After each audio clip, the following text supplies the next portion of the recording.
Very warm greetings to all present here. Let's seek the Almighty's blessing with a prayer song followed by Tamil Thai voice.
Very warm welcome to you all.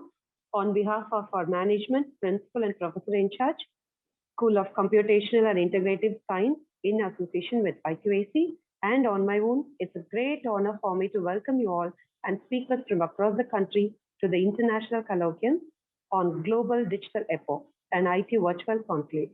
To welcome is to honor. May I now request our head of the department PG Computer Science, Dr. S. Balaji sir, to welcome the guests. Bala sir, over to you.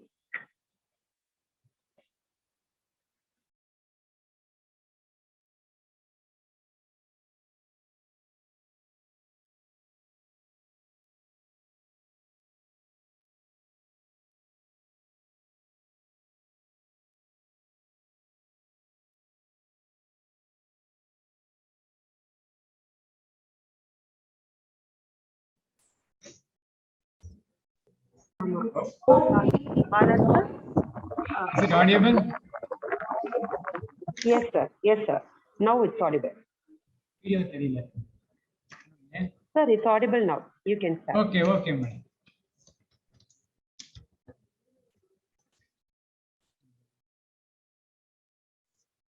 A very warm welcome to attendees for today's International Colloquium on Global Digital Epoch, IT Virtual Conclave. So we welcome all the attendees who turned in short invitation. So in this conclave, I hope it will provide technical sessions on various domains, namely Internet of Things, information security, global cloud computing, eminence in digital technology, agile delivery projects, and the subsequent discussion on those areas. I hope this virtual conclave will offer unique and highly interactive content, connections, and conversation hosted on a virtual digital platform. Our goal for this conclave is to create brainstorming knowledge, enabling the exchange platform for academicians, teaching fraternity with the support of industry experts to train the students community in a better manner, in addition to preparing them for borderless future of education. This is a moment I welcome Mr. Harish, who represented Microsoft USA, Senior Software Engineer, and also I welcome the session on information security represented by the host, Mr. Talakraj Rajaram, Principal Engineer, Motorola Solutions, USA. I also welcome the third session will be hosted by Mr. Satish Kumar, Tech Lead of Wipro Technologies, USA, on the domain of cloud computing, virtualization, and management. It is an immense pleasure to welcome technical session 4 will be hosted by Dr. Elavalagan Murugan, representing Peri Technologies Singapore and the domain of digital technology. I also welcome the post-lunch session led by Ms. Priya Ponsegar from Octopus Labs, UK. It is a moment I should not forget to welcome my dear colleagues and teacher fraternity representing various colleges, heads of departments, deans of various institutions, my own institution, our respected principal, professor in charge, and the management. Without the sir support, the event would not have been possible. This is a moment to once again welcome the technical support and the team of faculties representing various heads in organizing the event in overnight for more than 1 month. So thank you very much for the opportunity. I hope this conclave will enrich and enlighten the student community and help the teaching fraternity to proceed further. Thank you very much. Thank you, sir. Thank you so much for your warm welcome. May I now request Dr. B. Jagadish, sir, UG Head, Department of Computer Science, to brief about the technical sessions that we have planned today. Sir, over to you. Good day, everyone. Respected Secretary Administration, respected Secretary Finance and Academic, DBJain College Principal, Professor in Charge, Head of the Department, Coordinators, and my dear colleague, and as well as the invitees of the conclave. It is immense pleasure to give you a preview or overview of the conclave theme. It is an international colloquium on global digital epoch. Is to share the technical ideas and knowledge as a current scenario to the faculty members, researchers, and as well as students. The International IT Virtual Conclave builds a communication for collaboration between academic and IT professional to enhance the continuous learning in digital globalization. So after the inaugural session, the following eminent persons from USA, UK, and Singapore, they will give the different kind of topics related to IT domain in this conclave. Initially, Mr. Harish, Senior Software Engineer, Microsoft, from USA on Internet of Things, Future Technology. And second session will be headed by Mr. Talakraj Rajaram, Principal Engineer, Motorola Solution, Texas, USA on Information Security. And third session, it will be carried forward by Mr. Satish Kumar, Technical Lead, Wipro Technologies, Origin, USA on Cloud Computing, Virtualization and Management. And the fourth session was headed by Dr. Elavalagan Murugan, Founder and Director, Pre-Technology, Singapore, or Preeminence of Digital Technology. After post-lunch, the technical session 5 by Mrs. Priya Ponsegar, Test Automation Engineer, Octopus Labs, London, UK, on Agelix delivery subject. I think this platform, this conclave, it will be equip yourself and as well as sharing the ideas, knowledge of the ID domain with the support of the eminent persons from the various countries. As well as the resource person will share their thoughts and the ideas in the international colloquium on global digital epoch. And as well as it will be very useful for your research-oriented scenario journey. I request all the participants, please stay back with us up to the 2:30 and attend all the session. Finally, we will share the feedback link. We just give the feedback. Based on this, we will distribute the e-certificate. Thanks to all. Over to you, Durga Madam. Thank you, sir. Thank you so much for your briefing. Welcome you all once again to this colloquium. May I now request Professor Bharti ma'am to take over the technical session 1 Wish you all a very happy day, great day, and successful sessions ahead. Over to Bharati ma'am.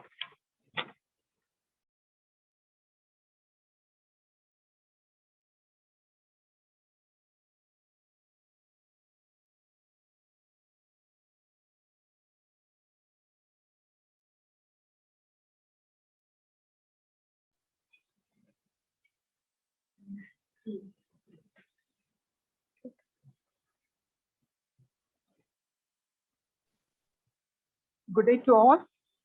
I extend my warm welcome to all on behalf of School of Computational and Integrative Science in association with IQAC. DBJain College happily welcomes you all for International Colloquium on Global Digital Epoch and at IT Virtual Conclave for the session 1, Internet of Things, Future Technology. I find my immense pleasure in introducing our chief guest and our speaker, Mr. Harish Gudella, Senior Software Engineer in Microsoft from USA. He did his master's MCA degree in University of Madras. Mr. Harish has started his career as Senior Software Engineer in Sequence Software, California. He also had good working experience in Martech 21 as software developer for more than 6 years, and also as a senior software developer in Samsung Research America, California, and as senior software engineer in Crystal BI, California, and currently working as senior software engineer in Microsoft US. He is a hardworking professional with extensive experience and has a proven knowledge of advanced technology and applications in development. It's a privilege today to welcome you, Mr. Harish. Harish, how are you? Yeah, good man. Thank you. Thanks for your warm introduction. Thanks for your accepting our invitation, Harish. Thank you so much. And kindly take over the session, Harish. Sure, man. Yes, it's over to you now. Okay, can I share my screen? Yeah. Harish, you can share your screen now. Okay, so first of all, thank you for having me. And like Bharti ma'am said, like my name is Harish and I'm a senior software engineer at Microsoft. And to all, I want to let you know that I'm an old student of DBJain College. I completed my master's from DBJain College. And Bharti madam and Jagdish sir, they are my professors. And even I completed my bachelor's degree in DBJain College, where Professor Ganapati sir was my professor. Okay, that's about me. And today's agenda, what I'm planning to do, talk about was what is IoT, just to give a brief definitions and explanation about IoT, what is IoT, and what are connected devices, which are the core components of the IoT, and what is a business model.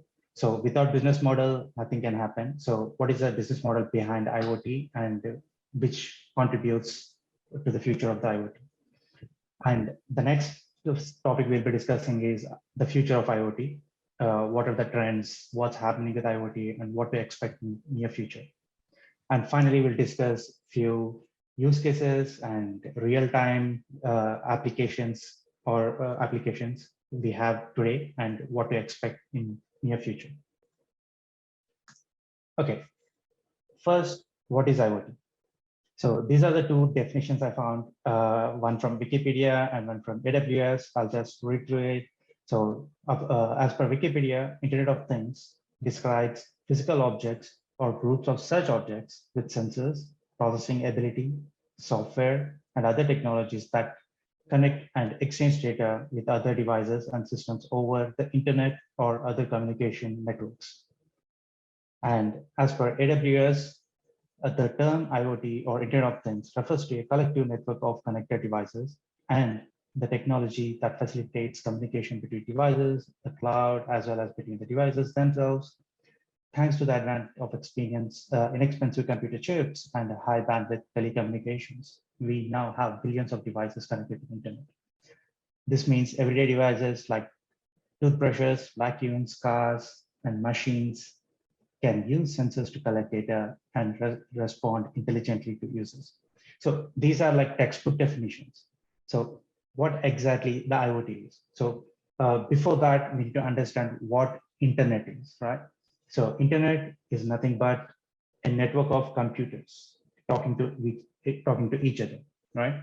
So Internet of Things is nothing but it's a network of things which communicate with each other. So what is things? We'll see in next slides. So to understand the computing era, we need to look at this graph, right? So here you can see all the columns and rows, right? So if you look at each column and represents each era, and each row represents what are the factors which change, what changed, right? So if you look at the 80s and early 90s, there were only mainframes. So mainframes, in terms of size, they are like the size of big rooms, the size of a room, right? And the compute paradigm was local. There was no network, and if you want to write some coding, some calculation, you should go in person to the room and type your code in and get the output. And connectivity, there is no connectivity, so there is no network. So they are like isolated box, right? And UIs, there is nothing. So the input to the computer, input to the mainframes, there is no keyboards or mouses. It's all about like punching cards. So you might see like there will be a big card which punch holes, and you just insert it. So whatever code you write, whatever software you write to the machine, it should be via punching card. And the focus was just IO and data processing. There's nothing much on it. So what are the applications developed on top of mainframes? So it's just raw data processing, nothing more, just ones and zeros, gives numbers and crunches the numbers and gives the output. Okay. And what was the business model about the mainframes? It was mainly like a real estate, calculating banks, basic banks and real estate calculations. And what was the sales and distributions? It was direct sales. So there's no third-party vendors or something. There's a company who manufactures the box, whole mainframes, and they come in person to your facility. They set up in a room, and you need to use it. And who are the main distributors or the winners of the mainframe era? That was IBM. IBM is the one which introduced mainframes to us. So that was the first era, initial era, which is like late 80s and early 90s. And if come to the next era, which is like starting from early 90s to 2000s, right? So, so that was like PCs. We got introduced to the desktops and PCs, right? Personal computers. So in personal computers, we have the client paradigm. Computer paradigm was client servers. So there was a client, which is a desktop PC, and there was servers in the clouds, which we communicate via internet. That's where the origin of internet came in, right? And the connectivity was based on the IP protocol, so which is internet protocol, right? And the UI was how user interacts with the PCs, which was via mouse and keyboard. And what are the main focuses of it was like UI. So Microsoft introduced like UI, right? So all the desktop PCs. Before that era, there was no UI. All need is like black and white screens, and you need to enter the inputs manually through punch cards. And introduction of PCs, where we got the UI. And the next level, the killer app was what are the main applications was like Windows and Microsoft Office. Microsoft Office is a kind of an application for the end users, which helps users to do like calculations and everything, right? So that's kind of an app. Microsoft OS itself cannot be considered as an app. Office is an app on top of OS. And what was the business model? So the main business model was to sell the OS and softwares, and hardware. So this was the selling point. So they sell OS and softwares on top of OS to run, like Microsoft Office, and hardware. Hardware is like we got a lot of PCs, right? Like Dell, HP, and everything. And who are the sales distributors? They were like OEMs and retailers and direct sellers. So in this era, we got like intermediaries who sells the products. And who was the main winner, which was like Microsoft and Intel. Microsoft is the one who comes up with the Windows OS and or Microsoft Office applications, and Intel was like the pioneer of chip manufacturing. And next we comes to the next era, which is like 21st centuries, right? So early 2000s, 2010s, like that. So where we got introduced to smartphones, where if you look at the size of the computers, right, from the size of the room to like a desktop to a smartphone. Smartphone is just like a palm of size. It fits in a palm, right? So the paradigm was like, again, client and cloud. So earlier there was client and server, because server, whoever host need a server, right? They need to buy a server hardware and they need to host by themselves. But in the smartphone era, we don't do that. We just go to the cloud, like AWS, Azure, right? We don't need to buy a hardware. We can just deploy our applications and we can provide our services. And the connectivity is like internet, but not via wired. It is via wireless, like Bluetooth, like to connect to the cellular towers, right? 5G, 4G, we have many generations of networks. And how we interact with the system is touchpad, so touchpad and gestures. Right now, we use keyboards and mouses, right? Except PCs and laptops. Everything we do from iPads and tablets and smartphones, which we interact via only with the touchpads. We don't have any keypads anymore. And UI focus was like simplicity and design. So it was very simple right now. Everything fits in Android and iOS, right? So these are the two ones which dominating the world.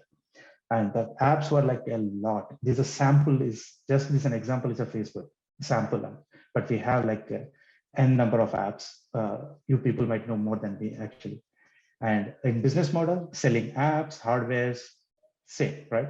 And who are the distributors and sale mediators in between from manufacturer to customers, like app stores, retailers who sells hardware, app stores where sells the softwares. And who are the winners? The clear winner is Google and Qualcomm. Qualcomm and MTK are the chip processing manufacturers, and Google is like an Android OS. And I have not included Apple because Google is the one who covers almost 60 to 70% of the mobile market in the world. And finally, we come to our main topic, which is things. The next era of smartphone, after the smartphone, next era is things, where what is thing? Thing is like everywhere. So whichever has network connectivity and have processing power is called a thing. Like you can consider your phone as a thing and smart switch as a thing, or you can consider your watch with the sensors. Any sensor with connectivity is known as a thing. So, and where are they and what is the paradigm? Which is like everywhere. It's not in a room, it's not a PC, it's not a smartphone which you can hold in your pocket, it's everywhere. I'll show you, I'll prove you like there are things in and around us we don't even realize they are, right?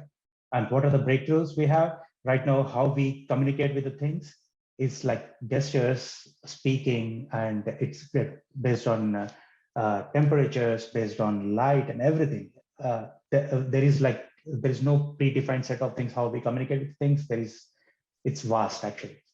And what is the focus? It's ambient, actually intelligent. So there could be UI, there is not an UI, it has an intelligent.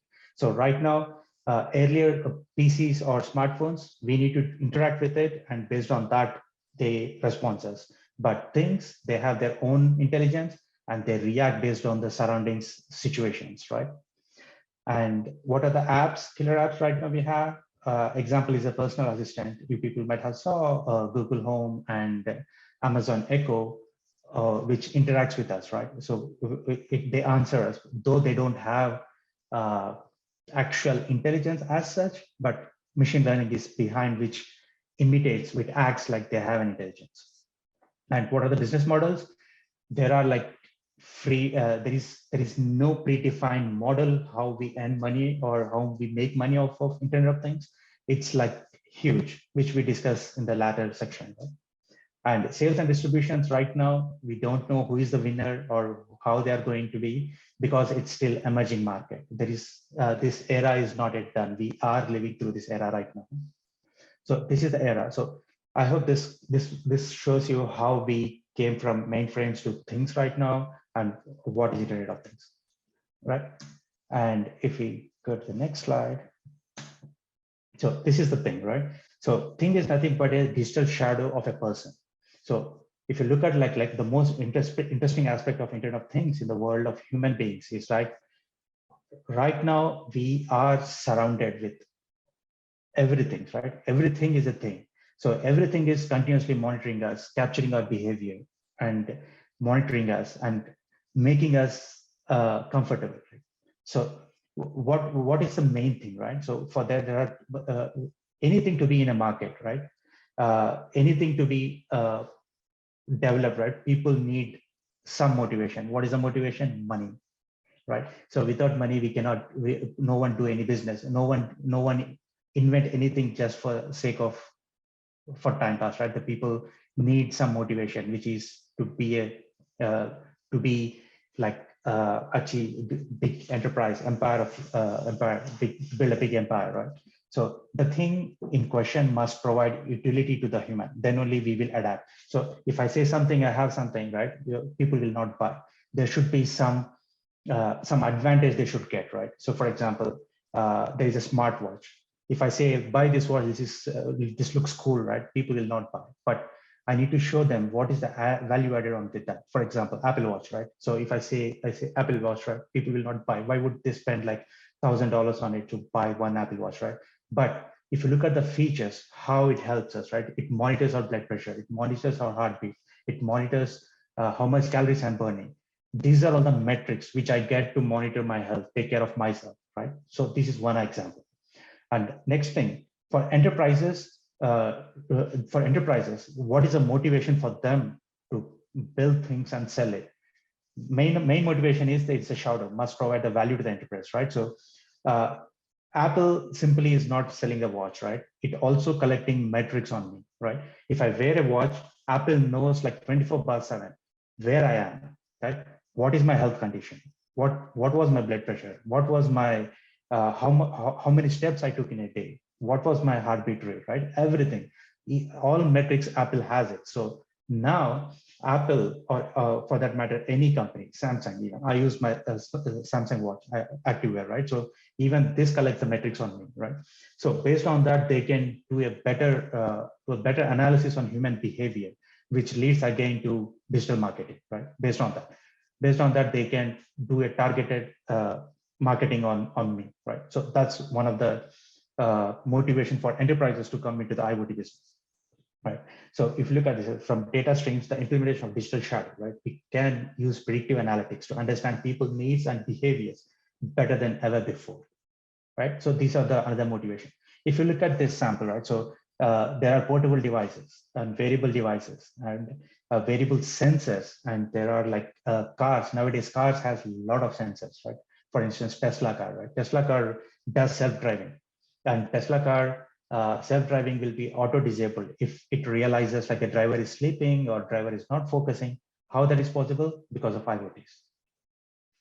So this is about the things which makes Internet of Things. So this kind of things which connects via internet and communicates with each other and to the cloud and helps applications and servers to crunch the data and make more informed decisions. So for example, these are some samples of the Internet of Things nowadays we have, the connected devices. And I have few devices I'm using out of this. So if you look at here, right, these are like categorized under various categories. So if you look at the medication adherence and health monitorings and pet trackings, even we have pet trackers, right? I can put my tracking system on my dog and my cat, and I can monitor where it is and how my pet's health is, and behavior modifications, object trackings. So I'll give a few examples what we have here, right? So first we'll take health monitoring. Like health monitoring we just discussed, we have Apple Watches, smart watches, which tracks your heartbeats, your pulse, your blood pressures, and how tense you are and how far you walk and everything. And the most important metric, which I personally love, is it tracks my sleep, how many hours I sleep, right? And how many in sleeps we have various stages, like REM sleep is the best sleep, and even it tracks how many hours I was sleeping in my REM sleep, right? So that helps me track whether I'm sleeping less or I need to change my timings in my sleeping and all those stuff. And there are other main health monitoring systems like blood pressure monitoring and blood sugar monitoring, right? So in my family, we use these monitors actually for my, we use blood pressure to monitor what is the blood pressure and We use a blood glucose monitor, which is like 24/7, it monitors, and these are directly connected to our my primary care doctor. So they can view this, and if they find something is going up or down, they will just contact us back saying that maybe your blood pressure is too high, you need to calm down, or you should change your medication. If your blood sugars are too high, they will call us back and say your blood sugars are too high, that need to be get into under control, or change the medication or something like that. And these are on medical care, right? And for home, in your home automations right now, my personal appointment my apartment lock is a digital lock, right? We don't have any keys hardware. I can open anywhere from the world. I can just, and from one click from my mobile app, I can open my door, or in person, I can just tap my phone, which enables my lock to open via NFC, near field communication. That is one other example we have right now in my home. And another example is we have a robo vacuum cleaner, right? Which I just scheduled alternative days, like Monday, Wednesday, and Thursday after 1 p.m. Whenever I'm in office, my robo gets enabled at 1 p.m. automatically and cleans my whole home and just goes back and sits in its place. I don't need to monitor. Why I chose their names? Because in US, we have like we have peak hours and we have normal hours for electricity charges. Like peak hours will start from 4 p.m. to 7 p.m. and morning 9 to 11. So in between, it is a non-peak hours where we get charged very less. So with that one, I am able to save some bucks on my electricity bills. And when I'm not in home, it just cleans so that whenever I come back home, my home will be cleaner. So that's another example. We have Nest, which controls my temperature, right? I set my temperature to be around 70 Fahrenheit. So it automatically takes care. Like whenever it snows outside, it warms my home. Whenever it's too hot outside, it automatically controls without my intervention in between that. So these are all making my life easier. And as well as thermostat, the Nest thermostat will automatically detect if I'm not in home, automatically it controls my electricity, right? It turns off and saves my electricity. So these are the few things right now I do use in my day-to-day life. And what is a digital life? Digital life new experience, right? So right now, for businesses, data is, so for example, if you have an app, so have you ever thought like why Facebook is free? Why Google is giving you away Gmail as a free? And any app right now we have in our mobile, most of them are free. Why they're free? This is just a thumb rule, right? If anything is free, you are the product, actually. That's not the product. And we as a consumers, we are the products. So Facebook is earning like billions of money. How? Because they're tracking our behavior and they are doing targeted marketing on us. So that's the basic principle of IT, right? So how they make money.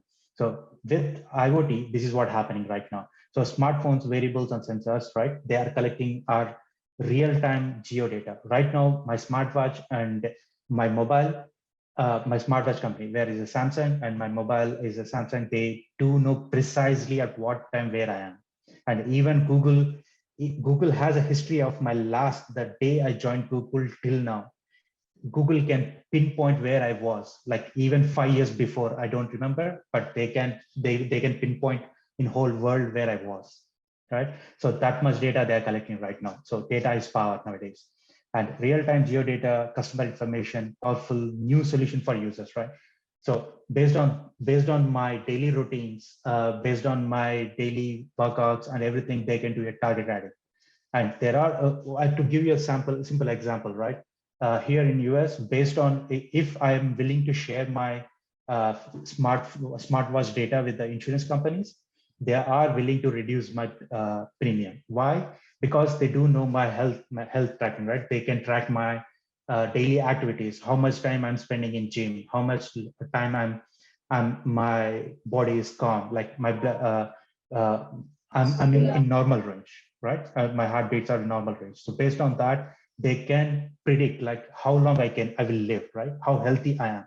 Based on that, I'll get a discounts. So that's one of the major business right now as we speak is happening. Same with the car insurances. So all cars, most of the cars here after 2015 has inbuilt IoT devices, which tracks our speed limits, and how are we driving and how much speed we are driving, how much time we are spending on the road, everything. If we are willing to share that data with car insurance, we get a lot of discounts. So these are the two simple business models which I'm just explaining how the IoT is making change here for companies and as well as for the customers. So these are the few key IoT statistics, right? As of now, in 2021 alone, there were like more than 10 billion active IoT devices. 10 billion. So it's estimated that number of active IoT devices surpassed 25.4 billion in 2030. It surpasses the whole population of the world, actually. Right? By 2025, there were like 152,200 IoT devices connecting to the internet every minute. Per minute, this many devices were getting online. By 2025, we'll get it online, right? And IoT solutions have potential to generate like $4 to $11 trillion of economy, right?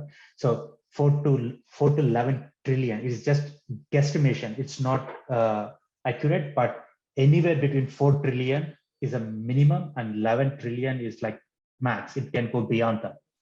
Even this is not the GDP of our India. Yeah, India's GDP is not this much. Right? We have around 1.22 trillion GDP. It surpasses the GDP, most of the world's GDP. And 83% of organizations have improved their efficiency by introducing IoT technologies. In my office, as we speak, almost I see many things are automated, like lights, doors, and everything, even cameras. Everything is automated with IoTs. So whenever we enter into our cubicles, automatically lights turns off, people goes home, the lights will get turns off, it saves electricity a lot. And the consumer IoT market is estimated to reach $142 billion by 2026. We are already in 2022. This is the market value, actually, right? And 94% of retailers agrees that the benefits of implementing IoT outweigh the risk, right? And what are the risks we discussed? There is another slide to speak about what are the risks and what are the drawbacks. The amount of data generated by IoT devices is expected to reach 73.1 zettabytes, right? Zettabytes by 2025. It's a huge zettabyte is a huge actually. So these are some key statistics on IoT and future of IoT. So while talking about future of IoT, there is no future. Actually, future is now, as we are living in IoT era. So we are the future actually. So there is nothing we need to look forward, but right now we are living as we speak, and we are living through IoT devices as of now. So these are the few countries right now effectively spending a lot of billions of dollars in IoTs and modernizing their economies, right? And these are the few, I would say, few examples or few domains where IoT is dominating as of now, right? Home and air conditions. Right now, here in US, almost all houses has like air filters and smoke detectors, which are like part of IoTs, right? And home automation, just imagine, right? You just wake up at 7 a.m., right? Alarm rings and your smart assistant will turn off your coffee pots and turns on your water heater. And by the time you go and take a bath and come back, it just makes your day. It shows you all the calendar, what is there in your calendar, and it predicts or it gives you the best route based on your calendar. Say, for example, I have at 9 a.m. a meeting, and based on current traffic and how much time it takes for me from my home to office, calculates that and tells me that Harish, you should leave like this time to reach your meeting in time, and everything will be done by like, it's like spoon fed to us, right? I just wake up and I can see what time I should leave the office to reach my meeting at the right time, right? So that can be done. That's one part, right? And next thing, by the time I reach office and when I start from office, my smart hub knows that, because based on my mobile data and based on my car and everything, my smart assistant will know that I'm starting from office, and my smart assistant can turn off, adjust my home ambience, right? Turns off ACs, temperature, which I prefer and based on my profile, it controls the temperature in home, lightings and everything. By the time I come home, everything will be like very pleasant for me, right? And next thing is like we have like a dishwashers and washing machines which are scheduled to be run when I'm not in home and when the electricity is like low peak hours, right? So which is like 1 p.m. In my case, it is like from 12 a.m. to in between like 2 p.m. That is a low charge hours. In that time, they run my dishwashers and my washing machine, so that by the time I come home, my dishes are clean and my clothes are washed. So that's about like a smart homes and smart appliances. And home gardening. Unfortunately, I don't have a garden here, but I have friends who have gardens, and based on the moisture in the soil, it will automatically start the it pours the water to the plants and it monitors. Literally, no one is monitoring their garden, and gardens are automated and everything is automated. Like giving water to the plants is automated based on the sensors, and when the water is pumped into the plants is based on the electricity timing and everything. It calculates optimal time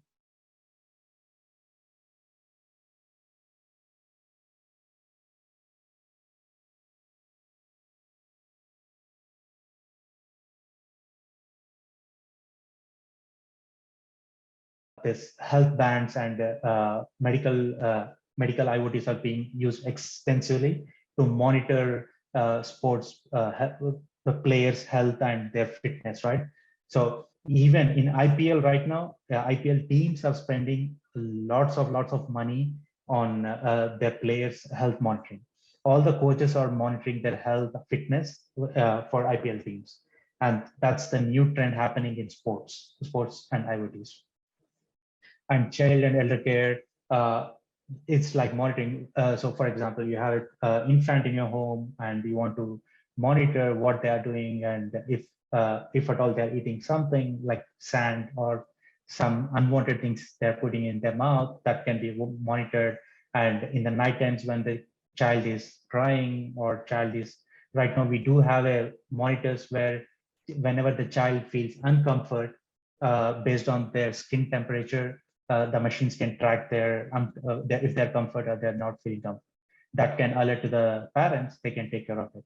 And elder care is similarly, likewise, if you have any elders in your home and they're living by themselves and they're alone, this health monitors like fitness bands and everything monitors their health and alerts their primary care doctors and their kids or who are taking care of them. It alerts them like their blood pressure is going high or they're feeling sick or something like that. Live metrics will be given to the people, right?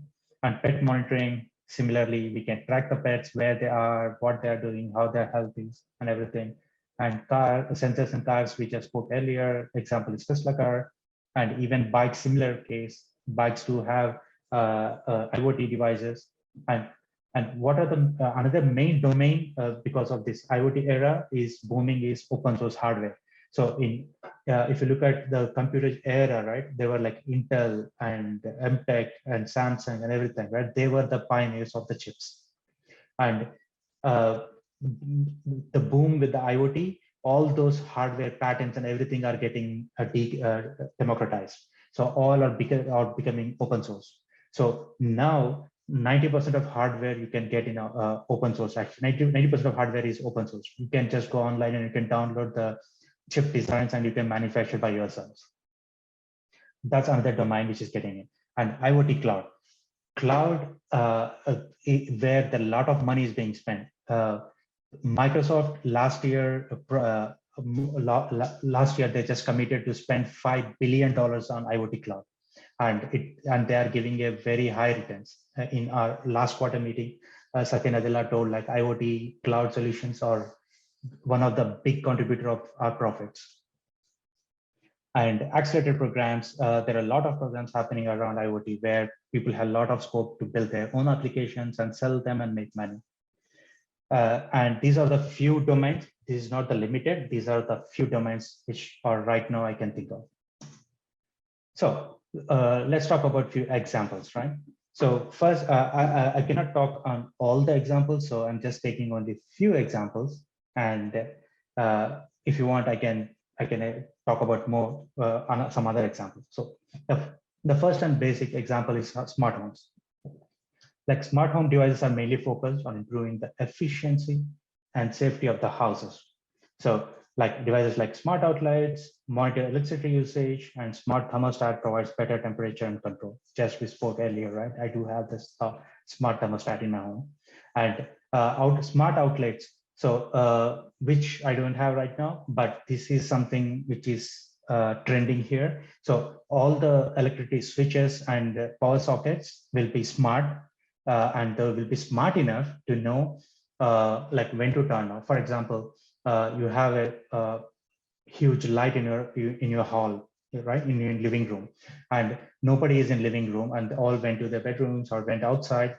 So the smart home or smart hub knows that no one present in the living room. Then there is waste of power in turning on the lights, right? It can just turn off the lights. So that it knows where people are, and based on that it can turn on and turn off the lights, which saves a lot of money. And other stuff is like smart door cams, right, doorbells, which comes under security, which is the second point, right, where we have like a home security system like door locks, security cameras, and water leak detectors can detect and prevent the threats and send alerts to the homeowners. So say for instance, you are out of home and you lock your home and you are on vacation. For some reason, some leak happen in your home, right? Some leak happen or some short circuit happen. Recently, there's a real incident happened in India, in Hyderabad, where my mother lives, right, in the apartments. There was a family and they just left to their native early morning at 5 a.m. And around 7:30 a.m., there was a short circuit, and the whole apartments, the block is just burned. By the time fire engine came and put the fire down, their whole apartment was like burned, totally burned to the ground. It's in our own apartments where my parents live. So that kind of instance can be saved with this one, right? All they needed was one smoke detector. And whenever the short circuit happened, the smoke detector should have been like identified it and intimated the owner or nearby fire engine who comes, and they would have saved it. They would have, I mean, there were no loss of life because the whole family out for their native, but there was a lot of property damage. So that's one of the use case, right? And there's a system can use IoT sensors to manage the garden, which we just spoke earlier, right? So we just spoke earlier how gardens can be managed. Right. The connected devices for the home can be used for automatically turning off the devices not being used, just we spoke earlier, and rental property management and maintenance. This is another use case, right? You might have heard about the Airbnb, right? So if I have like a 5 rental properties, right, I can give it for Airbnb, where people come and stay for like 3-4 days and they pay rent and they leave. So every time, instead of me going there and monitoring everything, I can make this a smart host. Like for example, I'm living in Washington right now. I may have my rental home in California, and some guest is expected to come today, right? I cannot be in person to give the access, or I cannot hire someone to be there to give them the keys and everything, right? I can install my smart locks with cams, right? So whenever they hire my place, I can just give them access to the dates. If they are staying for 3 days, I can give access for 3 days on their phones, and they can just get in, they can use my property and they can go out. And I can have my own cameras, thermostats, and everything, which monitors how they are treating my home and how they're treating with my house and everything. And this makes life very simpler, right? That's one of the use case which mostly used. And finding misplaced items like keys or wallets. So this is just example about Apple Pay. You might have heard, right? Pay.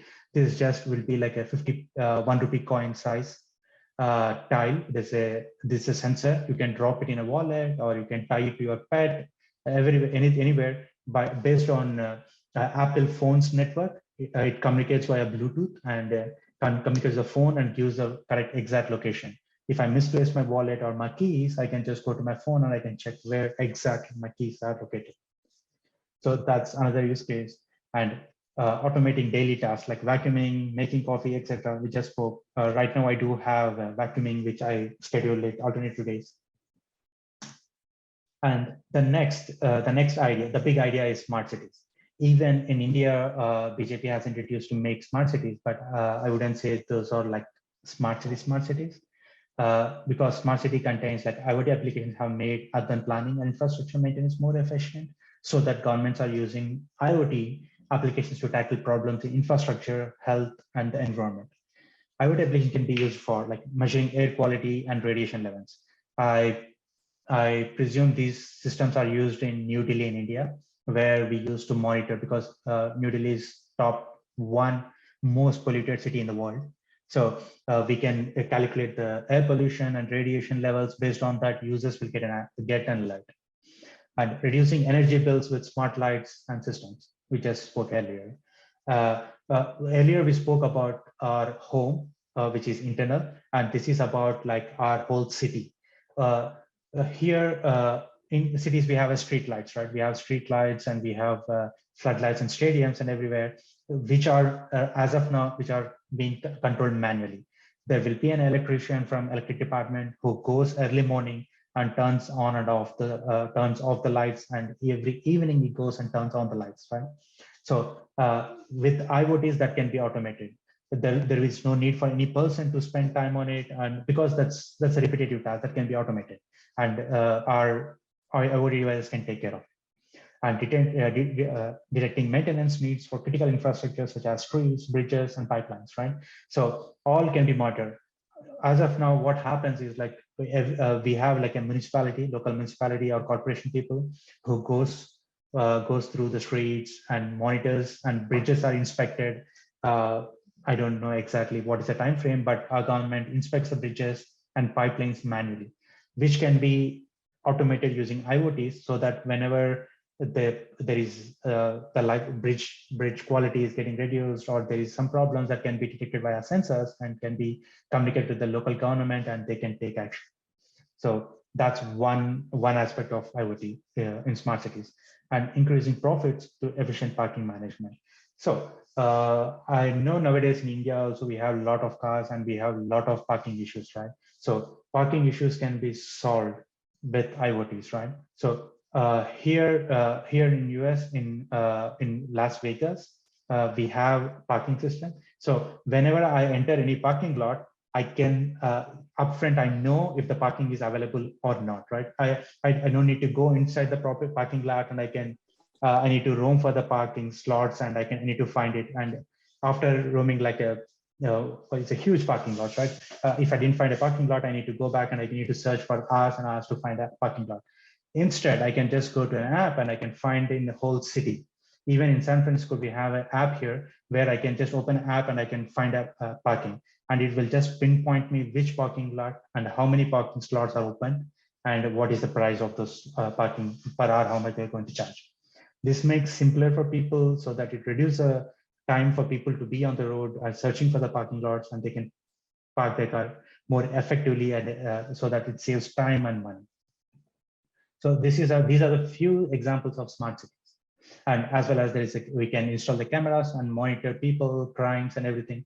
Right now in the world, London is one of the best example, which is fully monitored and being monitored. And second is South Korea.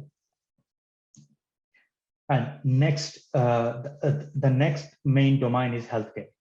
Right. So IoT device offers several new opportunities for healthcare professionals, right? To monitor patients, which I told earlier, as well as the patients to monitor themselves, right? And by extension, the variety of variables IoT devices provide an array of benefits and challenges to healthcare providers and their patients alike, right? So first thing is remote patient monitoring. We spoke, right? My primary care doctor knows about my health, right? So my this Samsung watch is connected to my my doctor's office, and my primary care can just open my case, and he can see like how much distance I'm walking and what was my heartbeat rate and everything, right? And as well as glucose monitoring. People with diabetes, right? They can the glucose monitors are connected to the doctor's office. Like in case of my mother, right? My mother is diabetic, and her glucose monitors are monitored by the doctors, and they can monitor it, and they can call back the patient saying that maybe your glucose are not in range, going beyond the range. You need to do something. They can change the medication, everything. And heart rate monitoring, which gives vital information to the doctors to know the health of the heartbeat, right? Based on the heart rate monitor, they can find if heart has any palpitations, heartbeats are not in the rhythm, right? Those are the major symptoms for early heart attack or any heart problems, right? Those are being detected in early stages. And depression mood swings. So whenever I get depressed, my smartwatch knows. Even my family may not know that I'm depressed, but my smartwatch can identify that. And the last example is robotic surgery. There are like specialists who cannot be everywhere in the world, right? There is some specialists maybe in India whose services are required in US, right? He cannot come here and go back. It takes like 48 hours, right? For a doctor to come here. So the development in IoT and 5G technologies, now a doctor in India can do a surgery in US via remote, right? So these are the few advancements happening in smart healthcare. Any doubts so far? Or am I going fast? Or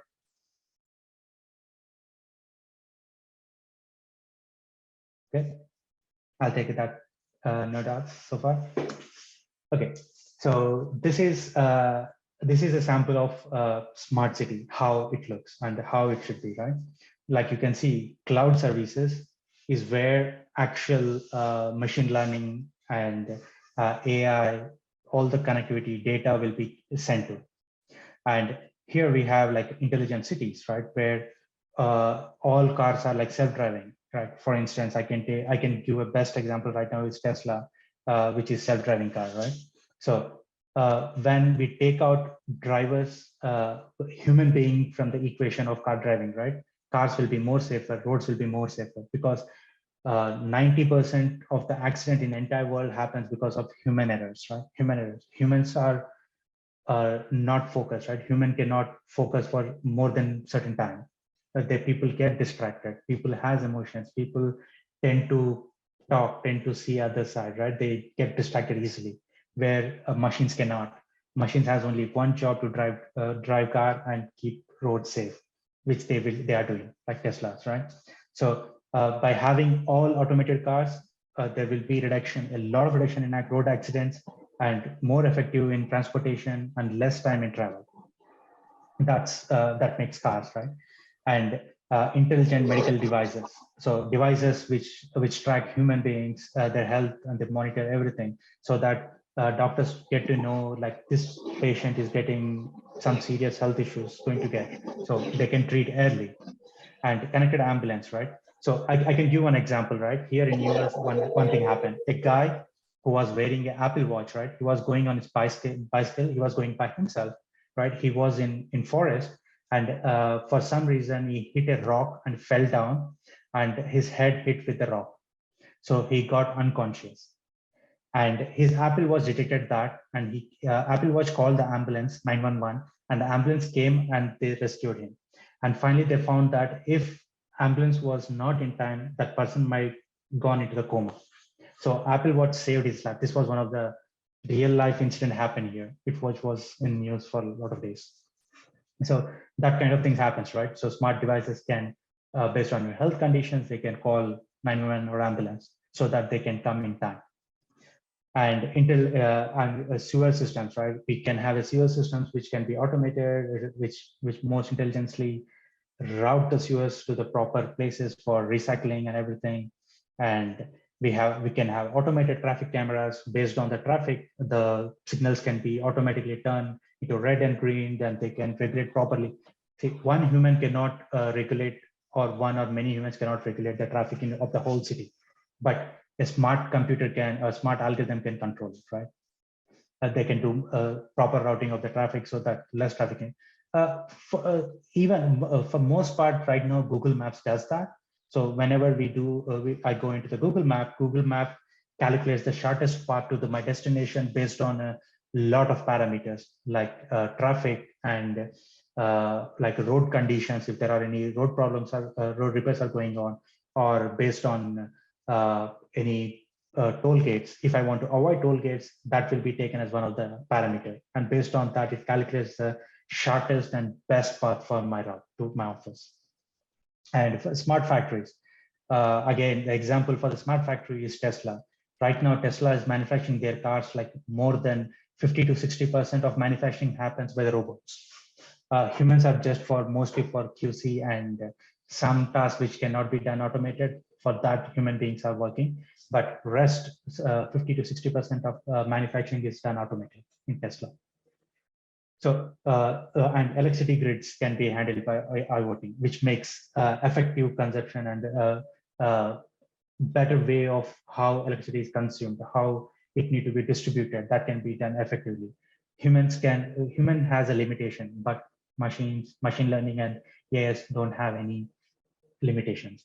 And for IoT producers, like we saw earlier slide, right? IoT produces like loads of data. And for better AI and machine learning, the key formula is data, which we get from IoT. So altogether, right, how future looks is IoT, machine learning, and faster networks makes cities smarter and look our cities like dystopian future. And now comes to the last but not least, what are the challenges? What are the IoT challenges as of now we have, and what we're facing, and what are the steps we're taking as of now, right?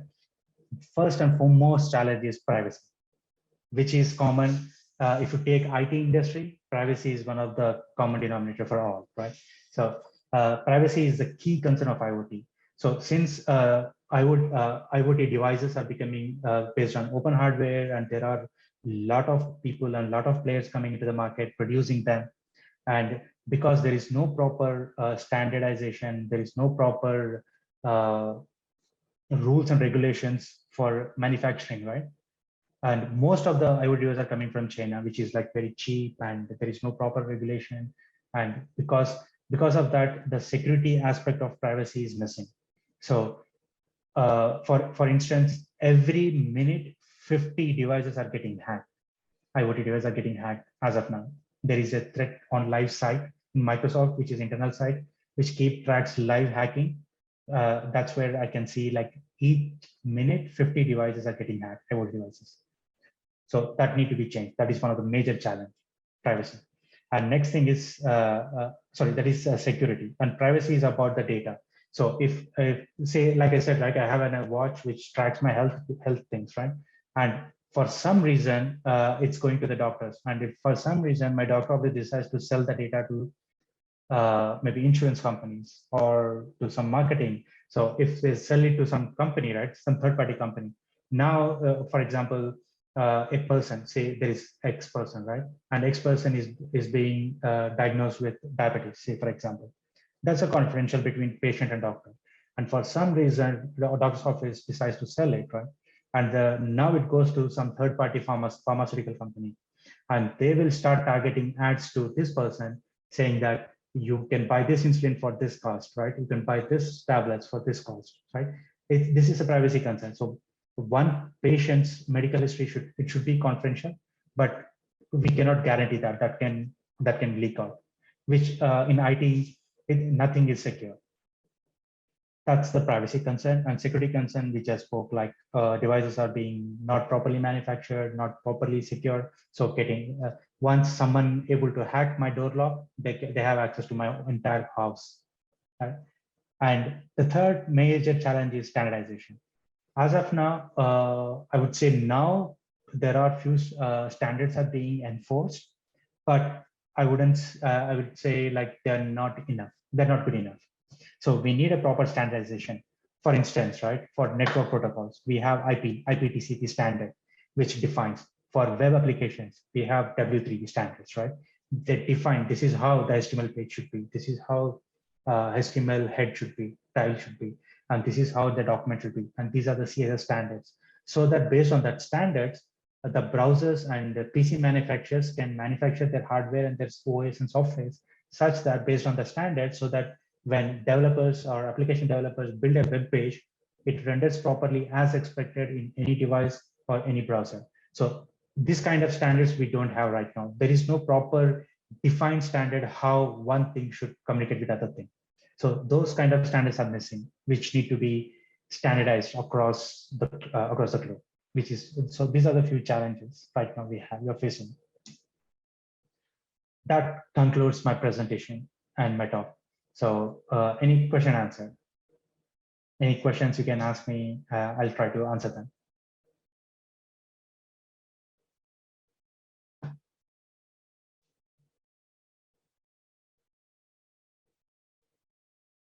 No questions? Was I that much clear?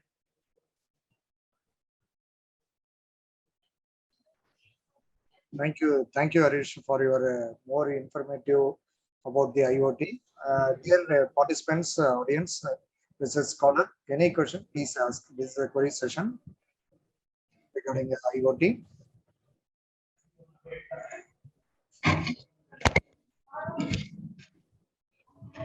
Good day to all. I would like to propose thanks to our speaker, Mr. Arish Budella, Senior Software Engineer, Microsoft from USA, for spending his valuable time with us.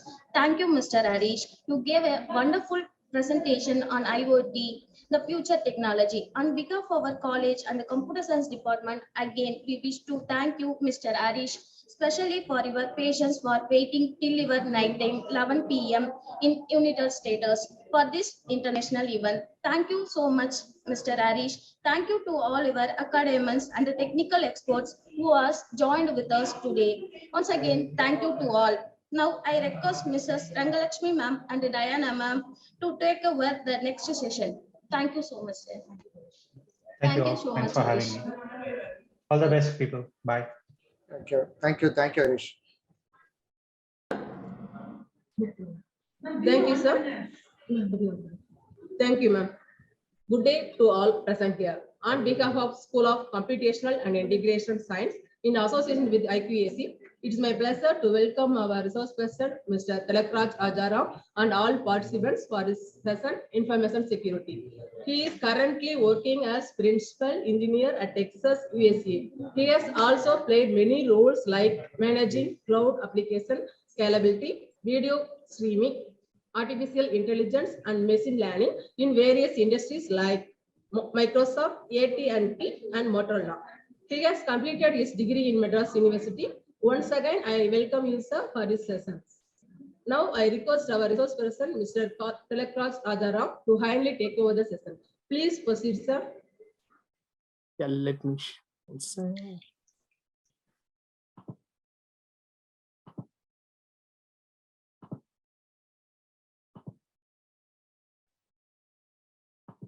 Welcome, Tilak. Hello, good morning.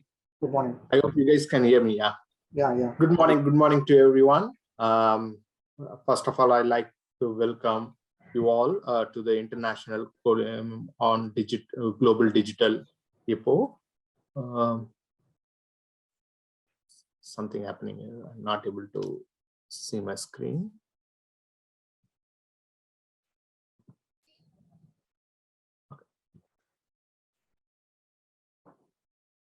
Yeah, so thanks. First of all, I'd like to welcome our secretary, HOD, faculty, and other speakers, students and staff for today's presentation.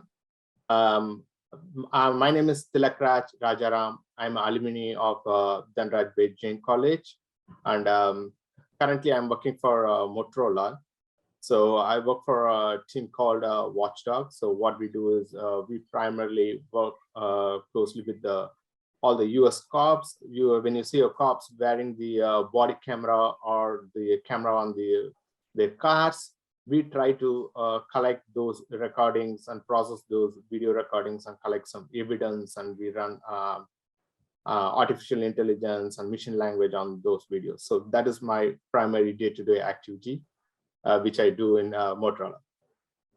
So before I start my conversation, I know that we are running late. I'll try to keep my speech short, and hopefully it will be get done sooner. I know that there is other speaker as well from US and other countries. So let me try to make it as quick as I can. So today topic, I'm going to talk about the information security. So what is information security?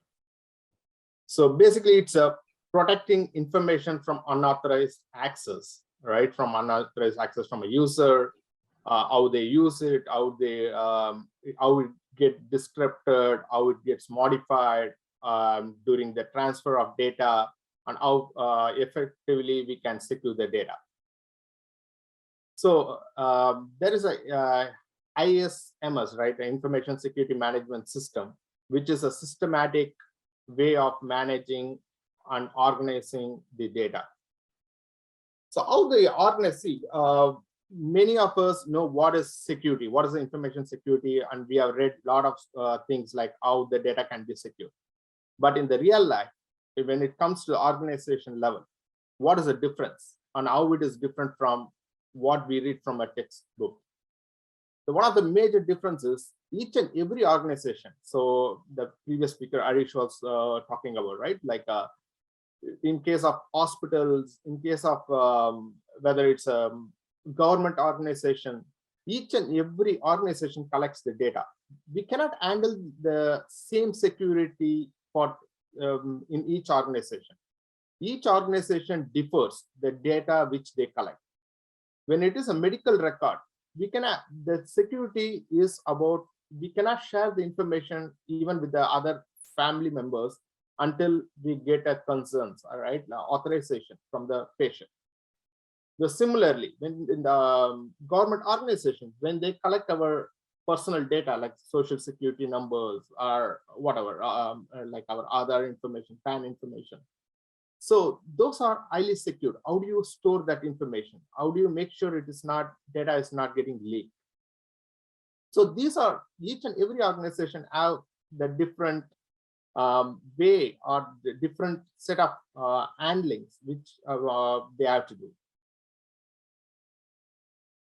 So when we talk about securing the data, so when do we think that we need to secure the data? So as a normal user, as a when you talk about some of the normal students, right, when they read from a textbook, they think that the security is not related to the development.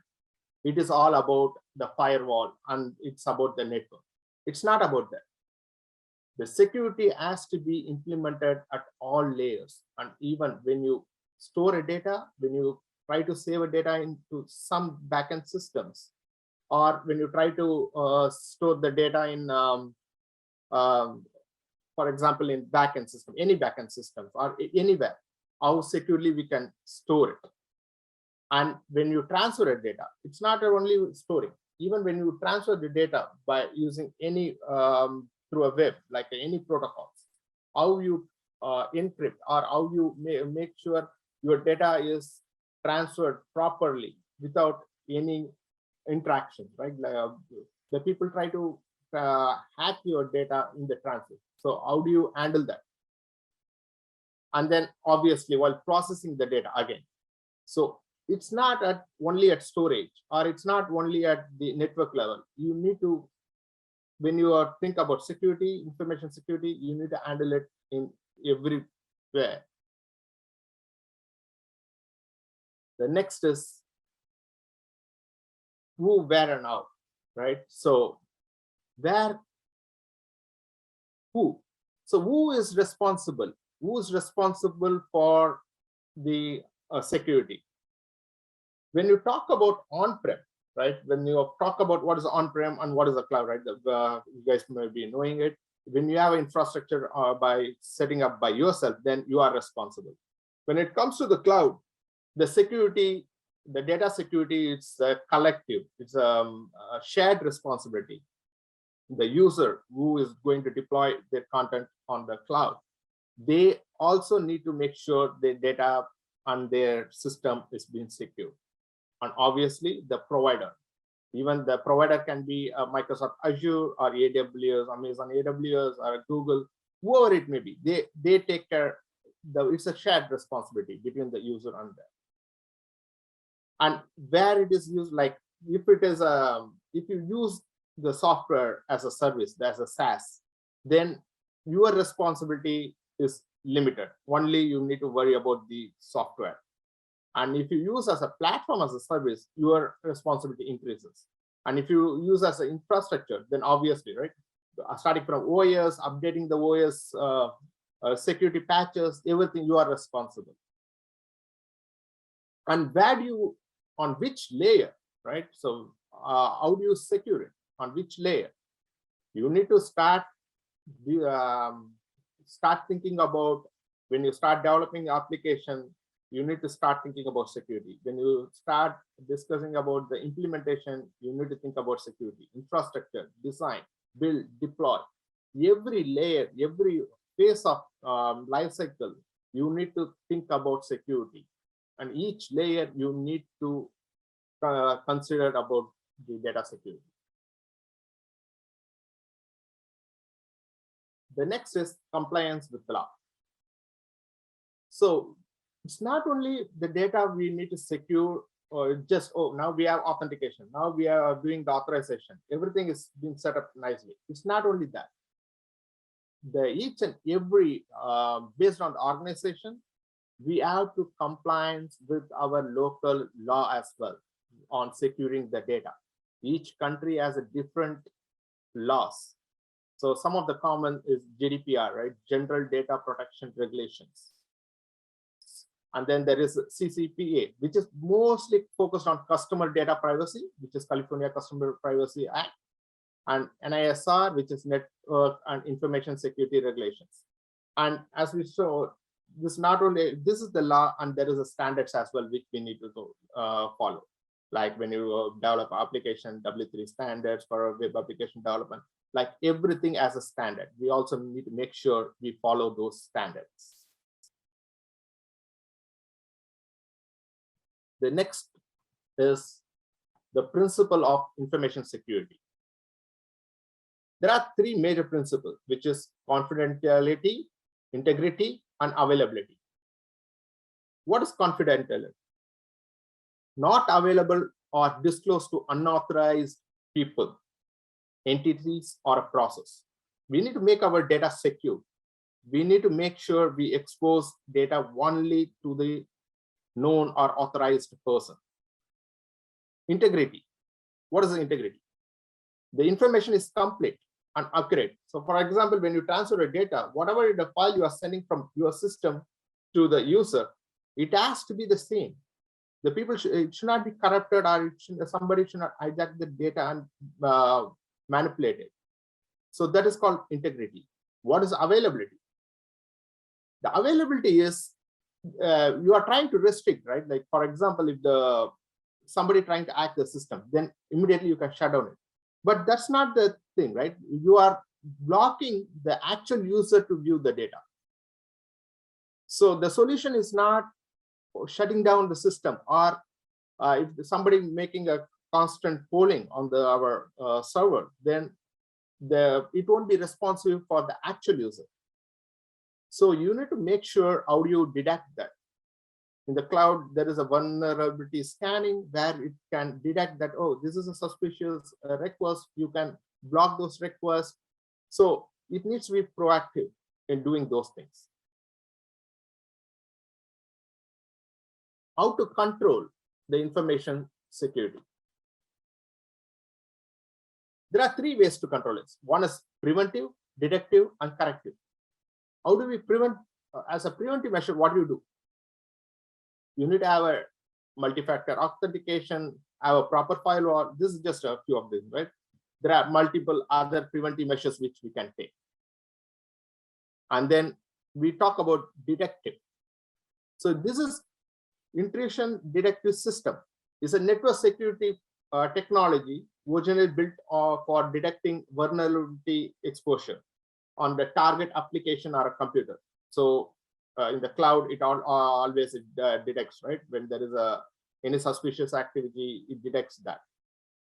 Once you get that alert, then we will work on the corrective. we'll try to fix it, like applying a patch to the system, or terminate the process, the reboot the system, or you quarantine. So this is basically in the cloud, it will be Docker container. It's much easier to spin up the newer VM and get it up and running. So we all know about OSI, the different layers, right? The 7 different layers: physical, data link, network, transport, session, presentation, and application. And each layer has a different attack. And each layer may, there is a security breaches possible. So we need to make sure we are managing all these layers security.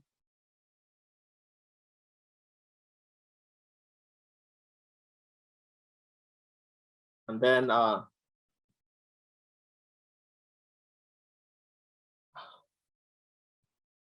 so far, do you have any questions?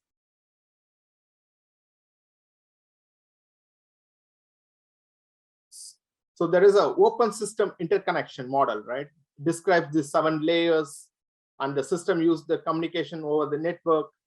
And this is the high-level data, whatever the different layers, and how we need to address each layer secure. And we need to, when you are designing the system, we need to definitely consider all these things and make sure our data is secure. And I think we are at the final slide. That concludes my discussion for today. Do you guys have any questions? I'm open for questions for now.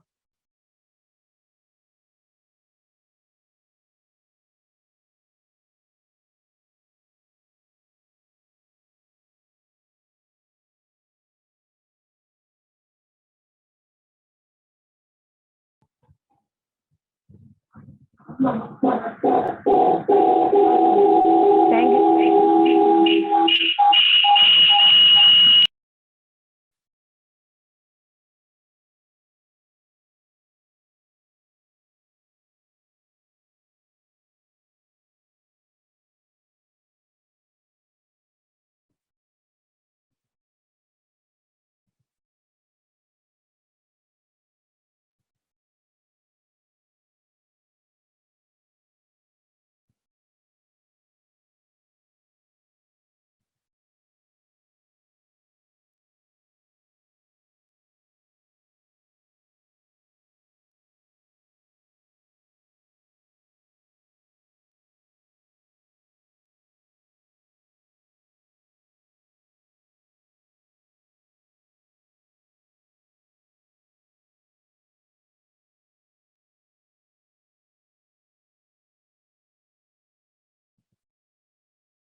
Next section is started with the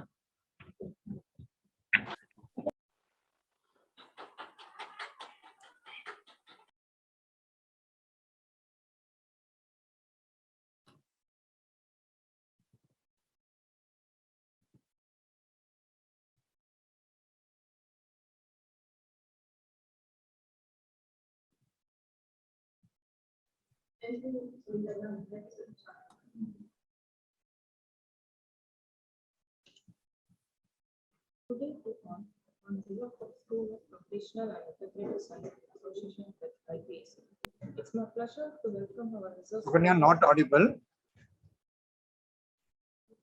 mic.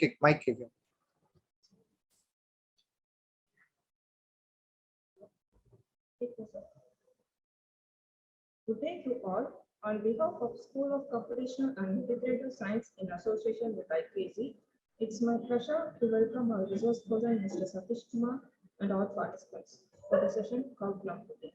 Now I request Mrs. Bhuvaneshwari ma'am to introduce our students.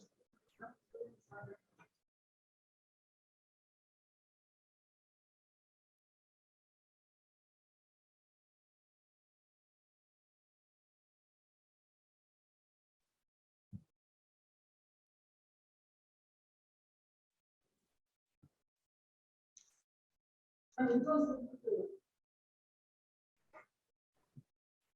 resource person is Satish Kumar for the session topic. He is working on the technical lead Wipro Technologies, Oregon, USA.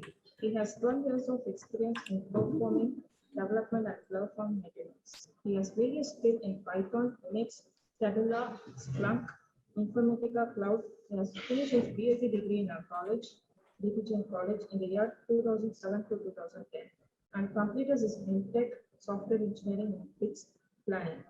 Once again, I welcome you, sir. Now I request our research person, Satish Kumar, to kindly take over the session. Please proceed, sir. Thank you. Hello. I hope I'm audible to all. Yes, audible. Satish, welcome. Thank you, sir. Thank you so much. So first of all, right, before getting into the session, I would like to thank, all the DBJain college staffs who had a thought to, who had a thought to get me into this session, right? So, just I'm going to take a couple of minutes to express my feelings on this. When I got a, call from Bhuvaneshwari ma'am regarding this session, I gone back to 2007 to 2010, right? So, yeah, I could see Jagdishan sir, Balaji sir, Bhuvaneshwari ma'am, and Rajshekhar sir, and all my staffs, who took my class. I could see them online, and I'm so excited, still I'm not out of the excitement yet. Yeah. So that special thanks to Bhuvaneshwari ma'am, who she had contacted me to get this session done.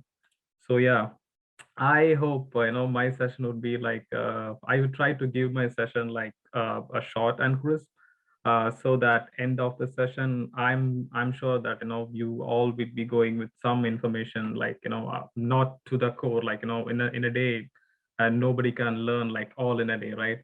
So at least to the base, it will be you will all know exactly the what's the basics of the cloud computing, right? So let me share my screen.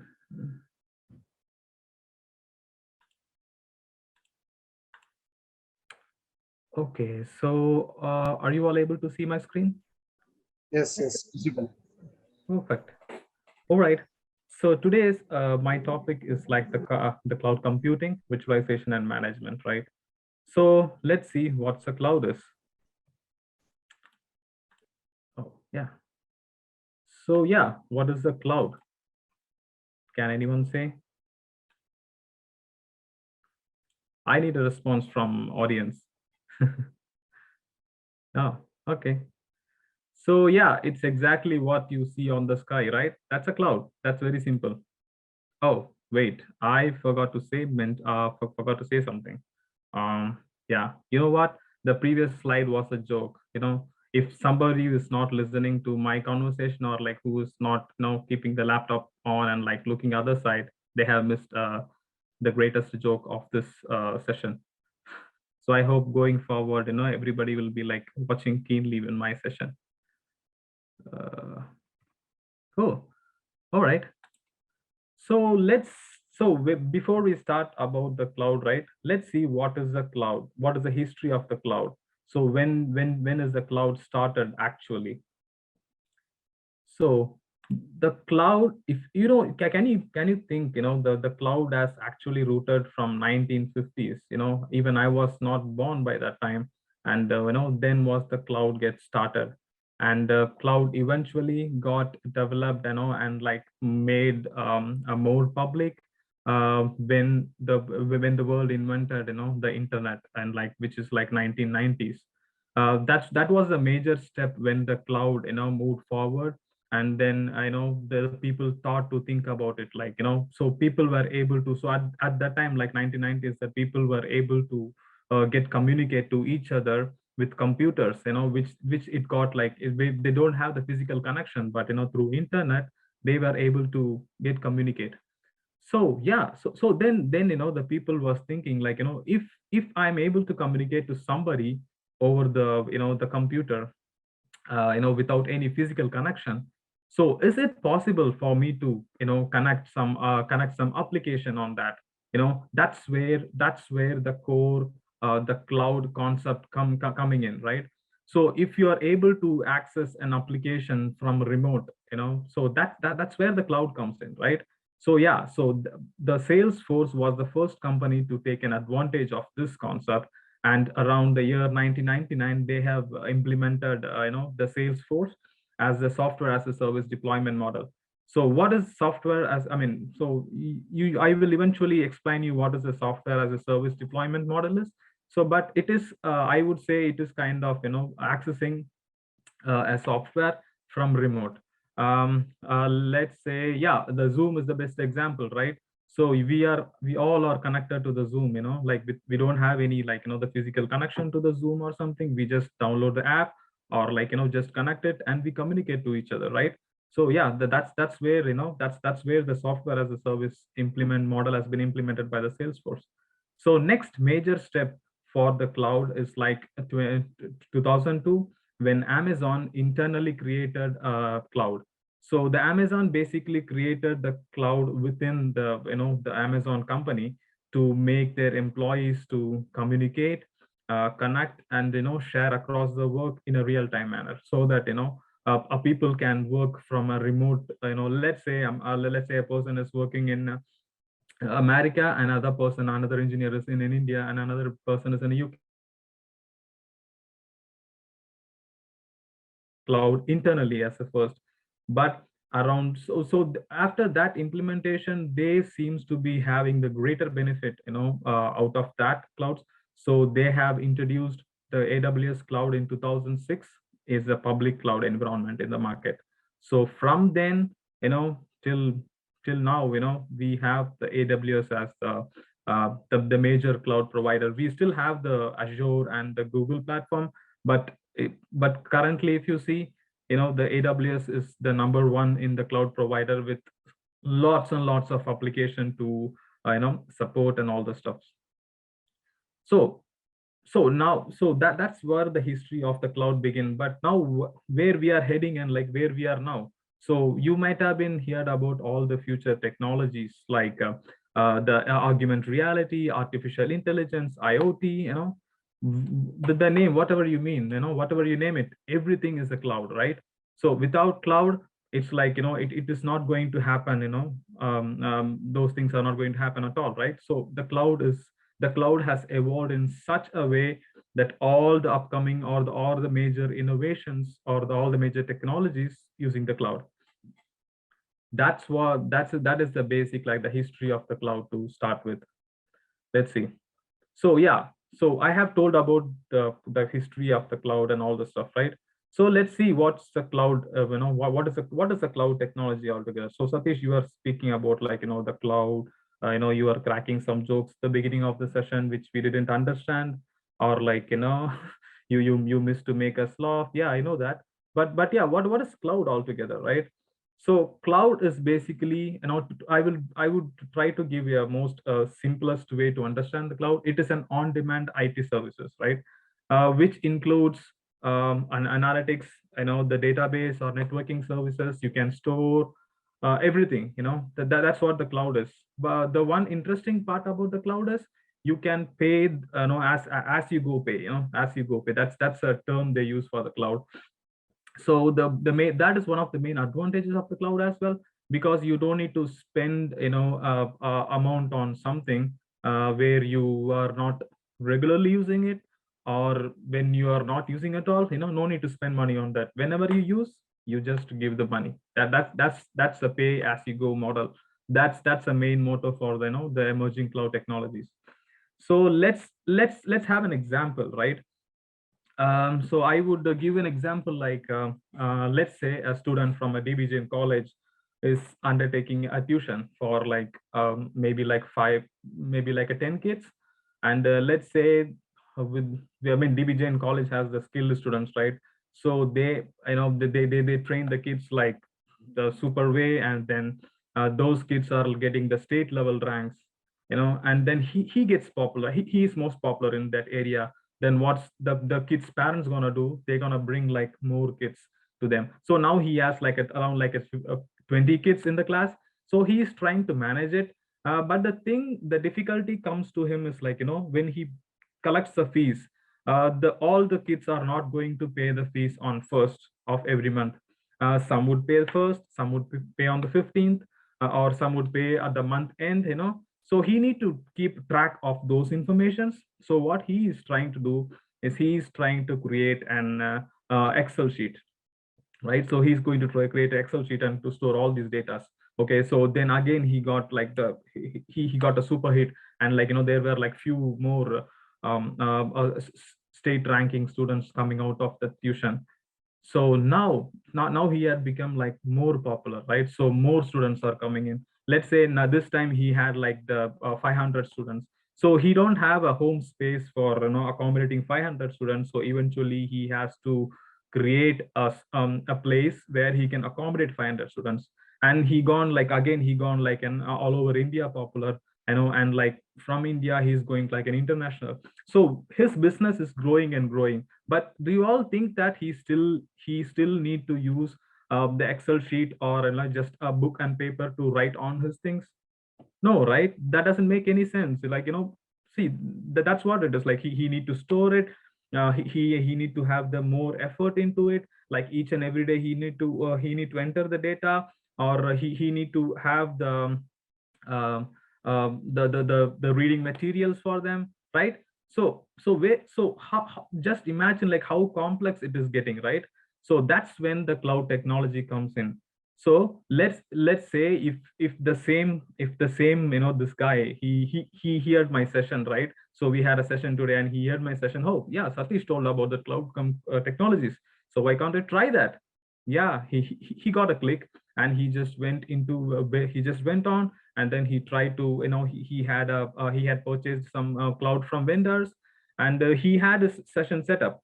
Let's say if the same session he is going to happen in Zoom, and he can share all the information, he can manage the inventories, or he can manage the attendance, or whatever you name it, like he can do all sorts of things with AWS in cloud, right? So in hand, so he no need to do anything. He just has to give the link to them, and then they have to pay the tuition fees in the link. Yeah, and then he can upload all the materials, he can save the data, like he can reuse it. So that's what that makes his life easy to to accommodate it. So what I'm trying to say is, I'm trying to give you an example of how the cloud technology could be used in like a very basic manner, right? So this is what basically a cloud technology is all about. So now going forward, I mean, like I will be getting into the will be getting a little into a technical stuff. So till now, like, do anybody have like any questions on like what cloud is and what I'm going to try to cover? Anything? Okay, I take the silence as no. Yeah, let's get into the next. So yeah, so when I say cloud, so people might say, okay, hey Satish, you are saying about cloud. So what is before cloud, right? So what people were using before cloud? So before cloud, there were like an on-premise, the Excel sheet or the rough note, the notebook, that the previous guy is using, right? So yeah, so that's what we call it as an on-premise. So if you take this example, what I have told prior, right? So you can match those things, right? The high maintenance, the scalability issue, infrastructure cost, um, the cost and the infrastructure, everything, right? So he need to spend like the maintenance, he need to maintain, if he has like the 2,000 5,000 students, and how he is going to maintain all the stuff. He need to appoint a staff to look into this thing. And if we want to like enhance the learning material or the learning procedure, he need to hire some staff to do that. Yep, he need to invest it, and he had to find the infrastructure. So where he's going to accommodate all the 2,000 students, so he need to he need to invest on infrastructure, right? And so and also all the documents and the data related to the students, so where he's going to save it. yeah, he needs some place to store that also, right? If let's say like, he had like 100, 200 books of details like every year, and like a 10 years he's doing the business. So do you think, is it feasible for him to store all these data in a place? Yeah, I mean, he can eventually store it if he's a grandson of Ambani. Yeah, he has like the 23, 35 floors of building, he could store that, but that is not helping him, right? If he wants to check on some details, so where he going to do that? So yeah, that's not going to work. It's like the high cost on him. So apart from that, the cost thing, what else the on-premise is lacking with data security? Let's say if somebody is getting into his into his lot and like steal some data, or if he or like, let's say like some flood came and like he lost some data. So how he is going to retrieve those data? No way he going to get to retrieve this data. No, that's not possible. So these are all the like the drawbacks of the on-premise system.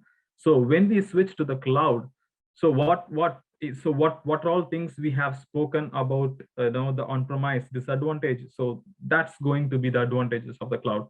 He no need to maintain anything. He just have to pay for the stuff he's going to get, the environment he's going to use. That's the thing. And then like security, I know they have all sort of data securities. It's security is not something like it's subtle in a place, right? Let's say if so we had some session. I mean, we had the previous session about the security, right? So as he told, like security is not something like it stops now, right? And also the IoT things, he told about the how the data is getting, how the device is getting hacked, right? So it's getting improvised, right? So if I do some process, if I do build a security, there is a person to break the security and break the security and get the data, right?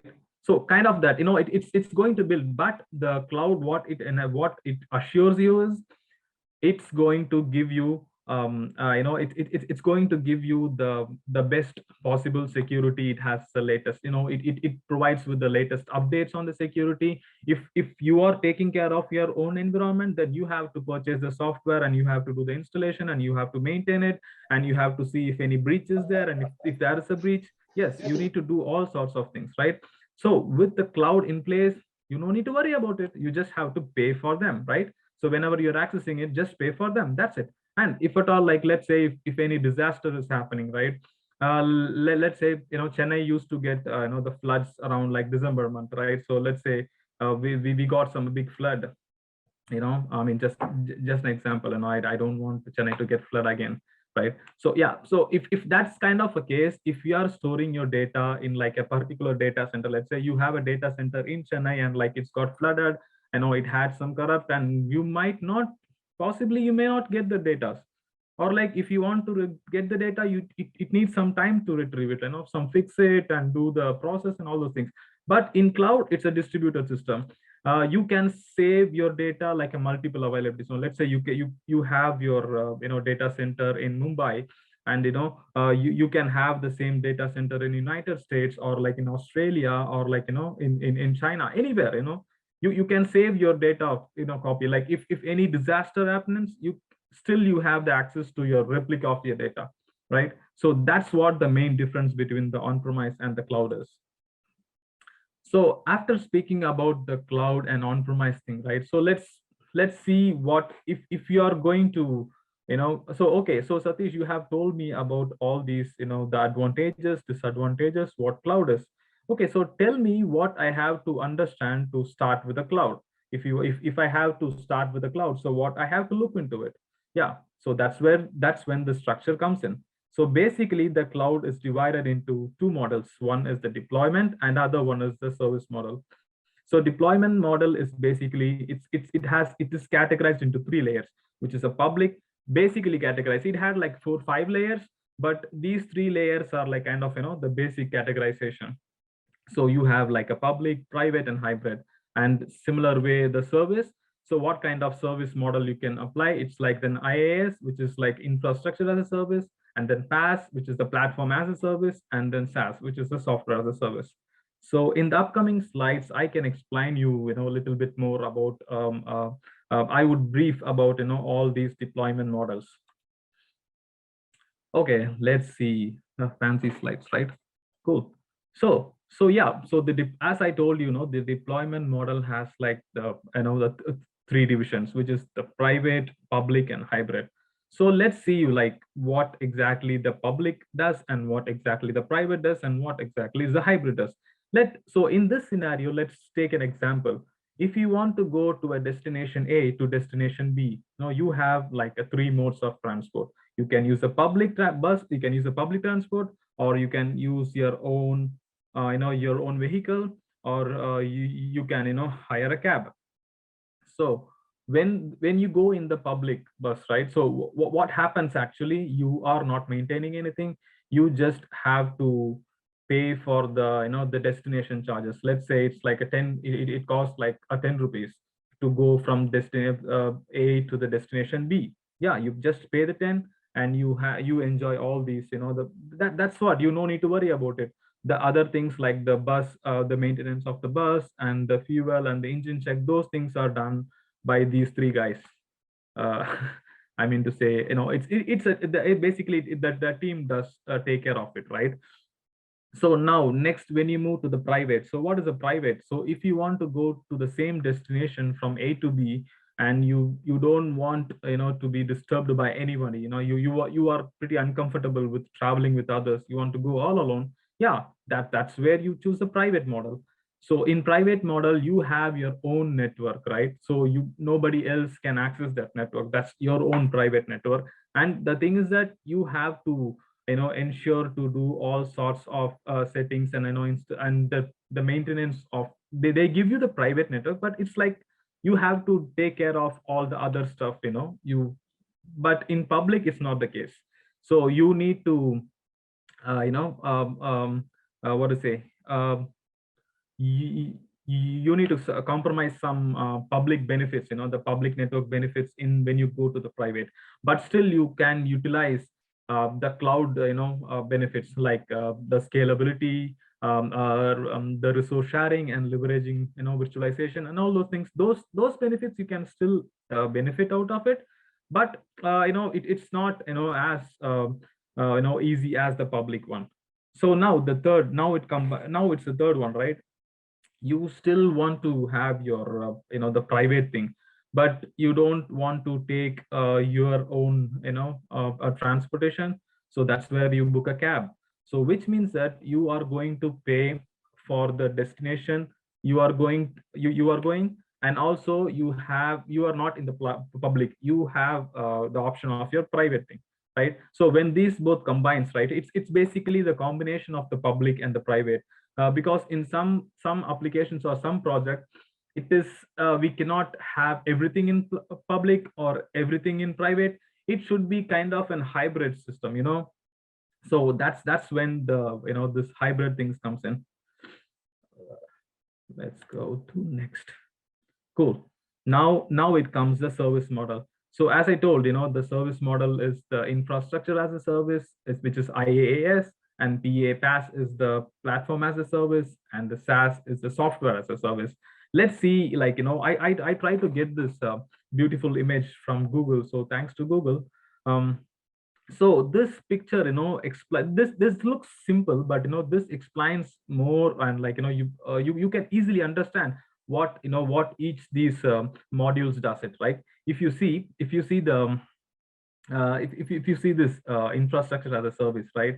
So what basically it does, so yeah, before getting into this, like, if you want to access any application or anything in the internet, right, so there are like three things it needs to be done, right? It should have a front end, it should have a middleware, and it should have a back end. So here the back end is the servers, right? So all the informations and everything you're going to process and all those things are the servers, right? Your RAM specification and like what type of the configuration the system is and all those things. And after that, the OS, the middleware or the OS, right? So without OS, it cannot connect to that application, correct? So that's where it comes plays in, and the application is the one which we use at the front end. So now if you choose the infrastructure as the service model, right?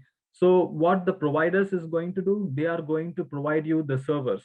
Let's say you want to build some ABC application, and you think you can able to manage, and you want to choose your own operating system, or you have built an operating system which you want to test with that application.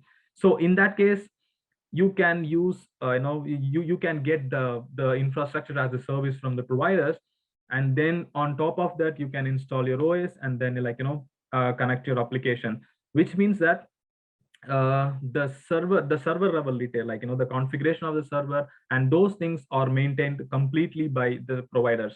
You no need to worry about what if the server goes down, or blah blah blah. No, nothing need to be worried, because the cloud providers would always take care of you. But the one thing you need to take care is the OS and the application and the data, right? So whatever happens with the OS or the application, or whatever the things you do, that's in your code, right? So that's where the IaaS stands for. Next, the PaaS. PaaS is nothing but the platform as a service, similar to the IaaS. So now if you see, the cloud providers provide you the server and the middleware. So just you need to take care of the application and the data. That's all your thing, if you want to do it as the PaaS. And similar way, the SaaS, nothing you need to do, like everything is taken care by the providers. So you just have to get enrolled and give all the things to you and then sit relaxed, right? So yeah, so that's where the beauty of these models. So I wouldn't say that which is the best model. If you ask me, that depends, right? So if it's based upon the needs of the project or the application or the person or the company, right? So it's basically depends upon them. I have also tried to give you some examples, of these models. Let's say so who provides you this infrastructure as a service? Obviously, AWS cloud platform, Azure, and there are a lot of cloud providers, but I try to give you some providers. So now next is the PaaS. PaaS is the Doku and the Elastic Beanstalk. So Elastic Beanstalk is one of the orchestration application in the AWS. So orchestration, I would say it would kind of automate your the server process. We can just have it as an automation, so that I don't want to get into more technical, spend time on that, since it is an example. It's kind of more of an automation tool, it can automate the servers, install application and test it, those kind of stuff. And the SaaS as a service, I mean, this is pretty much, well, we already spoke about it, the Zoom, the Netflix and the YouTube, everything that's a SaaS. You no need to worry about your data, you no need to worry about your server, you no need to worry about OS or anything. It's completely taken care of by the service providers. Let's me go to next.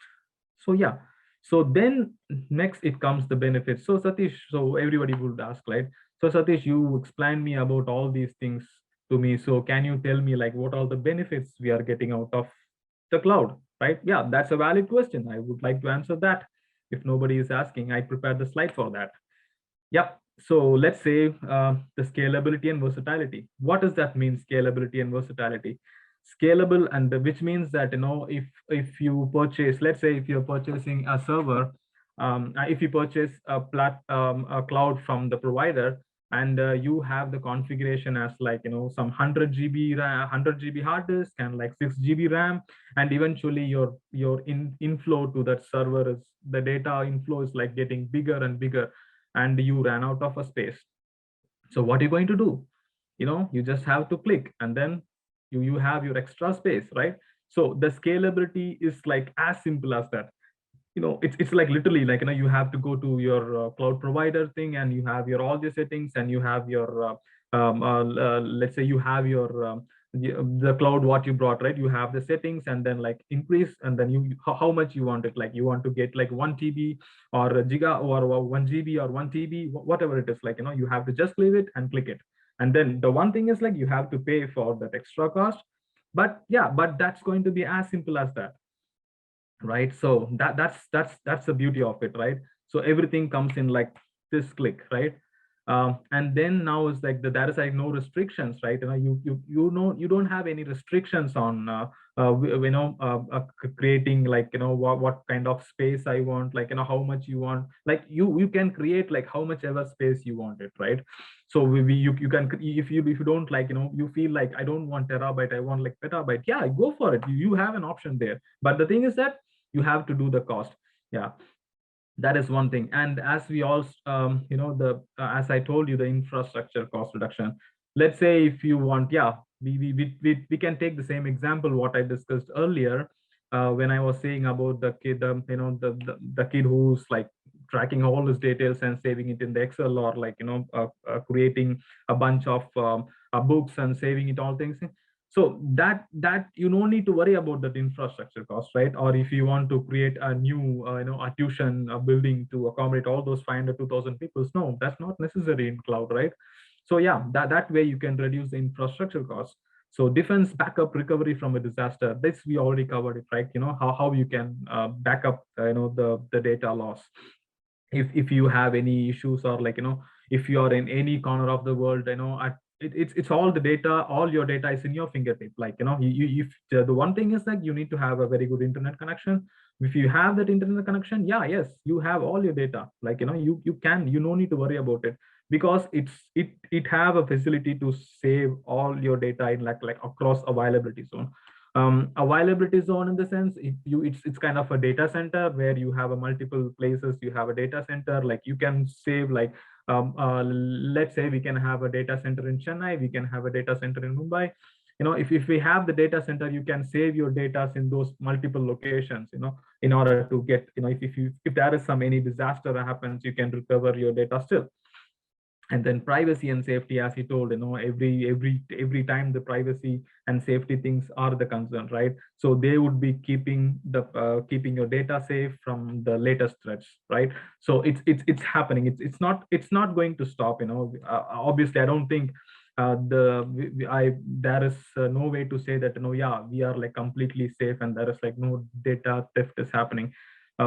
Each and every time when somebody does invent, to protect your data, and there is another person who try to steal your data, that still go on, right? So yeah, that's an ongoing process. And yes, it will have an the cloud have updated to the latest updates what they have for your security and portability. You can transfer it. Let's say you have you own a organ, you have an organization in India, and if you want to move, you thought if you want to move to somewhere else, let's say you want to move to China, you can, it's easily like you just have to, since your data is like in the data center and it can be like accessible across, you can change your data center to somewhere, right? So yeah, that is still your data center can be, your data is like portable to anywhere and anywhere. Efficiency of computing, of course, yeah, with cloud, yes, it's like you can use the best out of your data, like you can do whatever you wanted to do, right? So these are all the benefits of the cloud.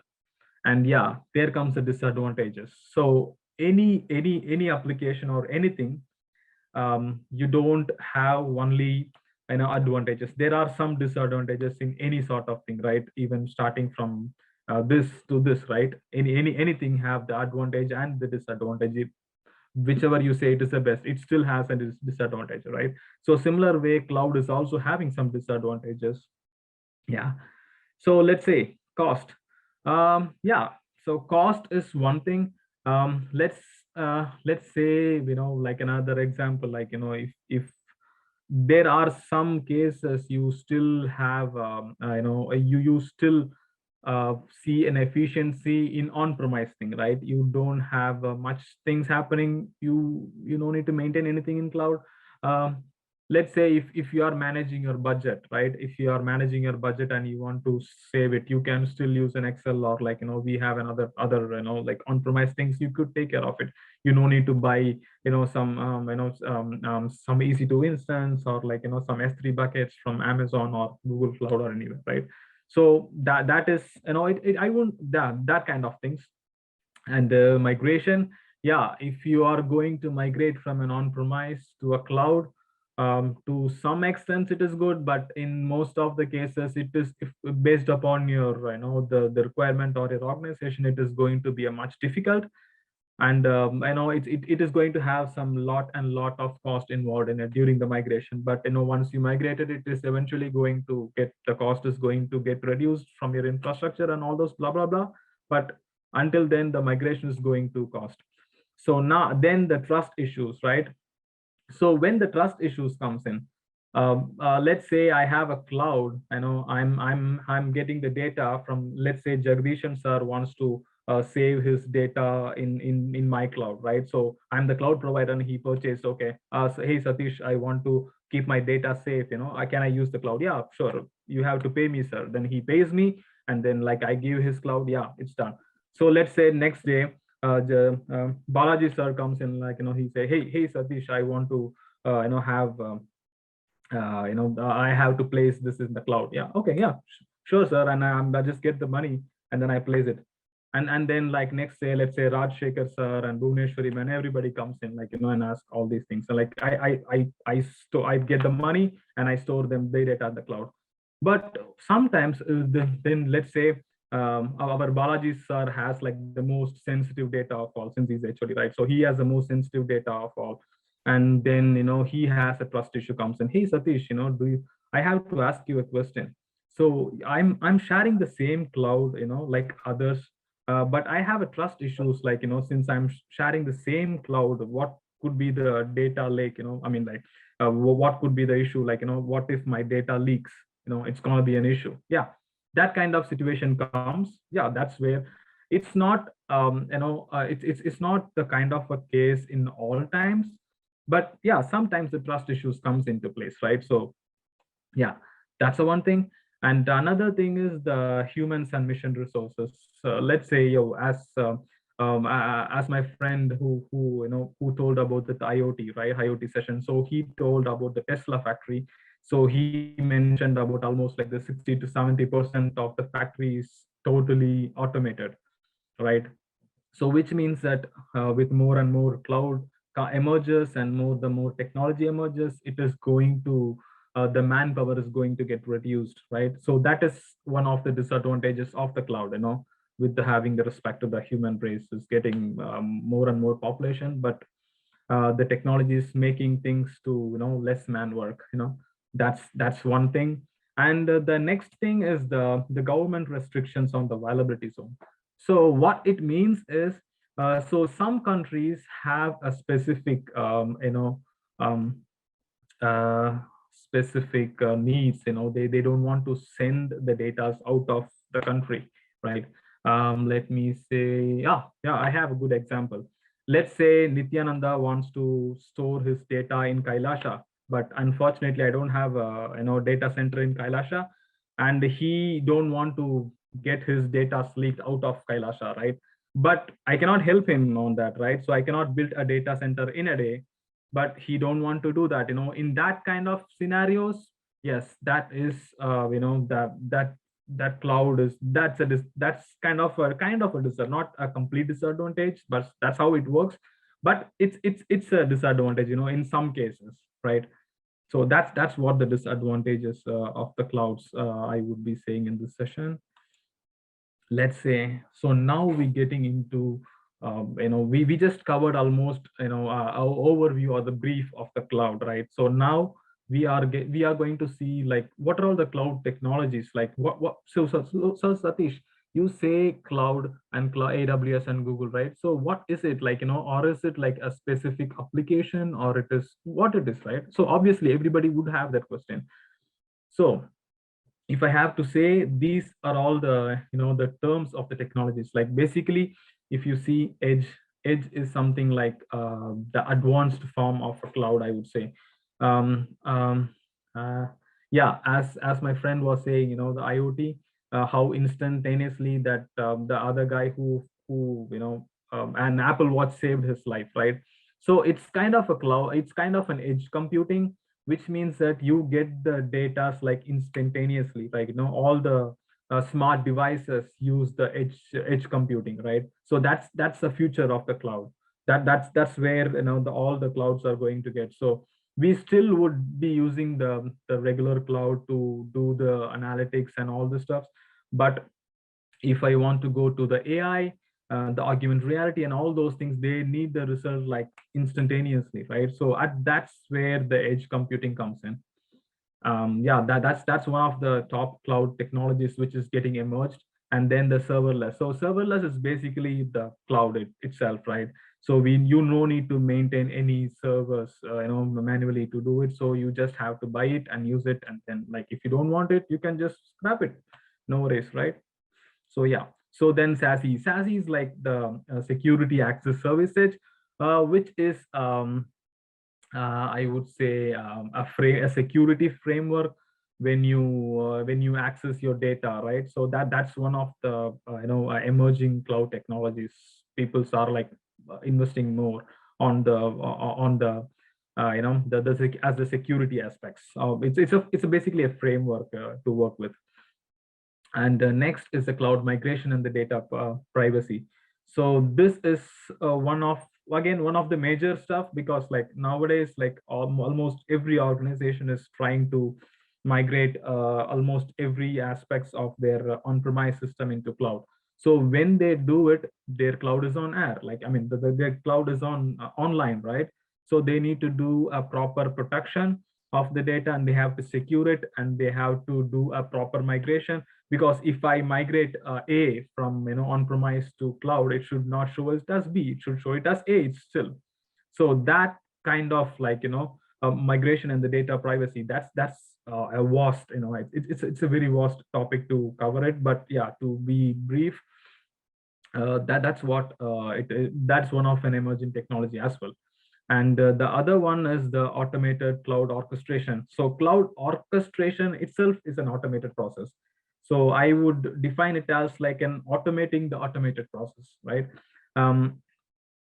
For example, if I have to create an application and I have to test it, I would probably have to create an application myself and then install it, upgrade it.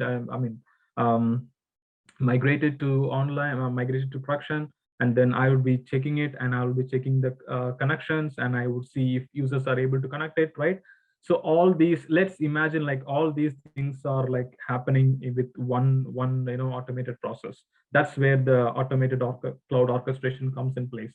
So it's basically I'm sure it might be like a little bit confusing, but I would just brief it as an automated of an automation. Yeah, that's a new word. I built it up. Yeah. Yeah, that's an automated of automation. Yeah, that's you can call it like that way. Yeah, that would sound great. Cool. The next one is the multi-cloud. So multi-cloud is basically the hybrid cloud which we discussed about there. So basically, as I have explained this already, some places you have to go to public. Some data are not supposed to deal in the public, right? So in that kind of scenarios, there is a multi-cloud option comes in to leverage use of the hybrid system in place. So that's one of the emerging technology coming on to the cloud technologies. And yeah, we are getting almost end of the slides. So this is just to give you a glimpse of like the top 10 cloud providers. So all these sessions, I would say the AWS, Azure, and cloud. If you ask me, Satish, what are all the other cloud providers? There are like n number of cloud providers, which I cannot put all of them in one slide. But definitely, I could make a top 10 cloud providers, which is like Amazon, Azure, Google Cloud, Alibaba Cloud, Salesforce, the pioneer who started the cloud, the Dell for the VMwares, IBM, the DigitalOcean, Adobe, and then Dropbox, right? So all they are like a different cloud providers providing the cloud services across, right? So these are like the top 10 providers from my, from my filtration process. Yeah, now it's a question time. If anybody wants to have a question, they can ask me. or if they don't want to ask a question related to this, if they want to ask something else, yes, I am ready to answer that as well. Thank you, Satish. Very informative session about the cloud computing. Dear participants, any questions regarding this, please ask.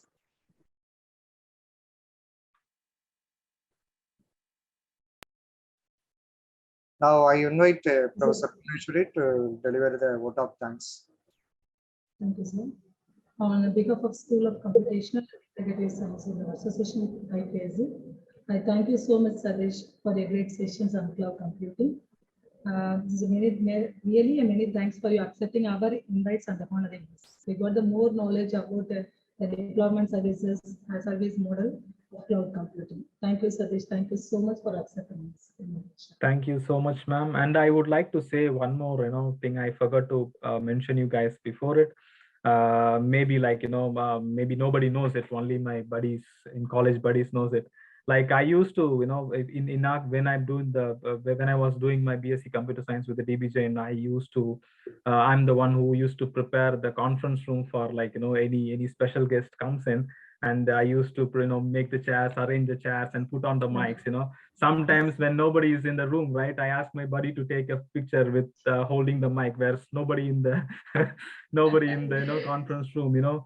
From that stage, I reached, to I'm now the guest speaker. If you can believe it, I'm still I'm still having that goosebumps moment. Yeah, I feel really great, to be a part of this session. I'm really happy. Thank you so much for contacting me to this session. We are really proud to have you like guest lecturer for our session. Thank you so much. Thank you, Gurnala.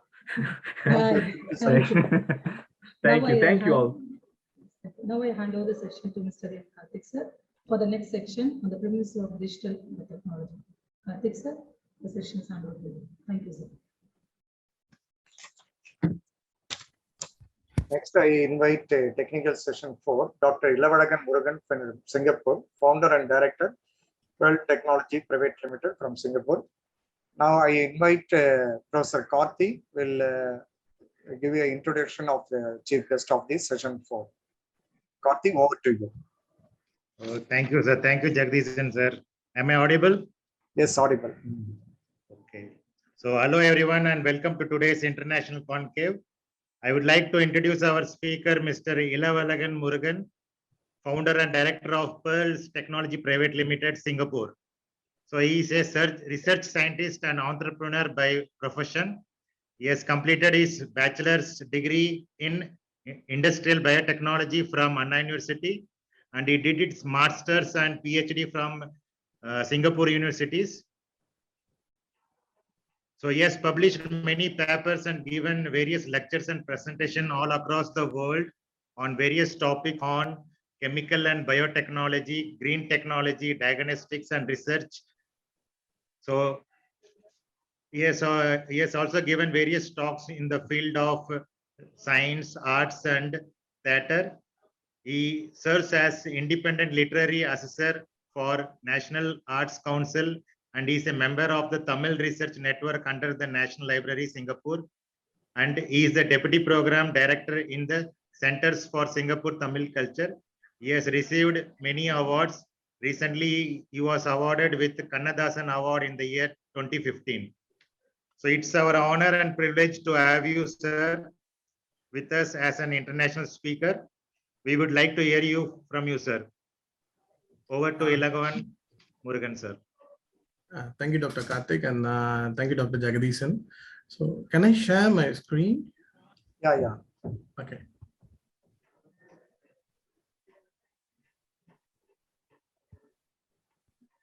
I'll try to keep my session short. So today I wanted to share with you some of the greatest advancements and the preeminence of digital technology. Can you all see my screen? Yes, visible. Okay, thank you. So they have actually listed 5 ages of technology. And so the interesting thing is it's actually been listed by the Professor George Lando of English and Art History in Brown University, because there was a point where science and arts were actually coexisting. So if you look at this tablet is actually a clay tablet that shows ancient calculation practices, and it dates to almost like 3000 BC. Now, they actually divided the technology age as to where man was able to take control of other elements of nature. So the first period, which is the Anthropotechnic period, where human beings were the prime movers. And then he started domesticating animals, and then he started using them for his advantage. So that became a technology. So it is still called as Anthropotechnic. Then came in the Eotechnic, where he was using the natural elements to his advantage. So wind and water. So this is where they created windmills, they created wagons, they created the wheel. So this was actually one of the first aspects of technological growth. And then came in the Paleotechnic period. The Paleotechnic period is the basis of modern scientific inventions, because coal and steam came in as the prime movers, meaning the steam engines. So that's where the motorized vehicles actually started the origin. And then came the Neotechnic period, where electricity became the prime mover. So from here, we actually move to the next scenario, which is actually the digital era, where digital technology is technically taking form. Now, what exactly are we talking about here? So the digital epoch also has a certain segmented chronology. Okay, so one of the first aspects, recognized aspects, was around 1900s, 1990s, where the first office was opened by Google in 1998. Okay, and .coms like Pets, Flues, Cosmo, etc. were founded. Now, this didn't last long. Okay, so we all have heard about the bubble and the bust, right? So there's a lot of closing of the .coms. So a lot of people almost wrote off the IT segment there. Okay, so the digital technology became a very sensitive and almost a quagmire, where people were actually very wary of coming in. And then came in the next digital epoch, where the seeds of prosperity were sown. This is where Facebook, Twitter, etc. were launched. And then came the unicorn period. Okay, so even now we say it's actually an extended period of unicorn, the age of the unicorns. So this is when people actually saw the wide expanse and reach of the digital technology. Okay, this is where they saw Twitter hitting 200 million tweets per day, Facebook hitting 750 million. I mean, obviously they have reached 1 billion and more. Okay, so this was the period, the glamorized period for tech startups, and today they are running the world. Now, this digital age, we keep saying digital era, we keep saying digital age. Now, if you understand the significance, it is not just the technical fields, it's not just the finances, it's not just the banking sectors, but the social, economical, and also the most important here, even the political activities are dependent on information and communication technologies. Okay, many different elections, many different, even, I mean, you know, we saw Trump getting elected and Trump getting ousted. So a lot of these things are actually dependent upon the digital era. Okay, this would not have been possible before the digital era. Then it also refers to the time in which the personal computers and other subsequent technologies were introduced to provide users for rapid information transfer. So information transfer becomes a very important aspect for the digital age. So in other words, we can also call it as information era. Now, what are the emerging technologies, or what are the main components of this digital era? They have listed a few: artificial intelligence, augmented reality, blockchain, drones, Internet of Things, robotics, 3D printing, and virtual reality. Now, these are supposed to be the pillars or the emerging technologies that is going to shape the digital era. Now, this is very important to understand. So one of the important terms here is the Internet of Things. So it's not just the Internet of data or Internet of information, but it's Internet of Things, which means you're going to use the internet to control the non-electronic aspects of this world as well. You're going to communicate with every organism, every object. So that is the aim towards which is actually moving towards. 3D printing, as the name suggests, it might actually just come across as a very simple thing. But even today, there's been a lot of 3D printing has a very significant play in the medical field as well, in healthcare. So today morning, there was one of my friends was actually putting a post where they had actually 3D printed human skin, which is actually going to be used for burn victims and other genetic disorders as well. So these are the bigger players. So we'll just like pick a few of them and then look into their significance, and we will look into their applications. So one of the case studies that I actually wanted to discuss with you all, which is very interesting, is the self-driving cars. Okay, so recently Ford had actually announced the beginning of self-driving cars in DC.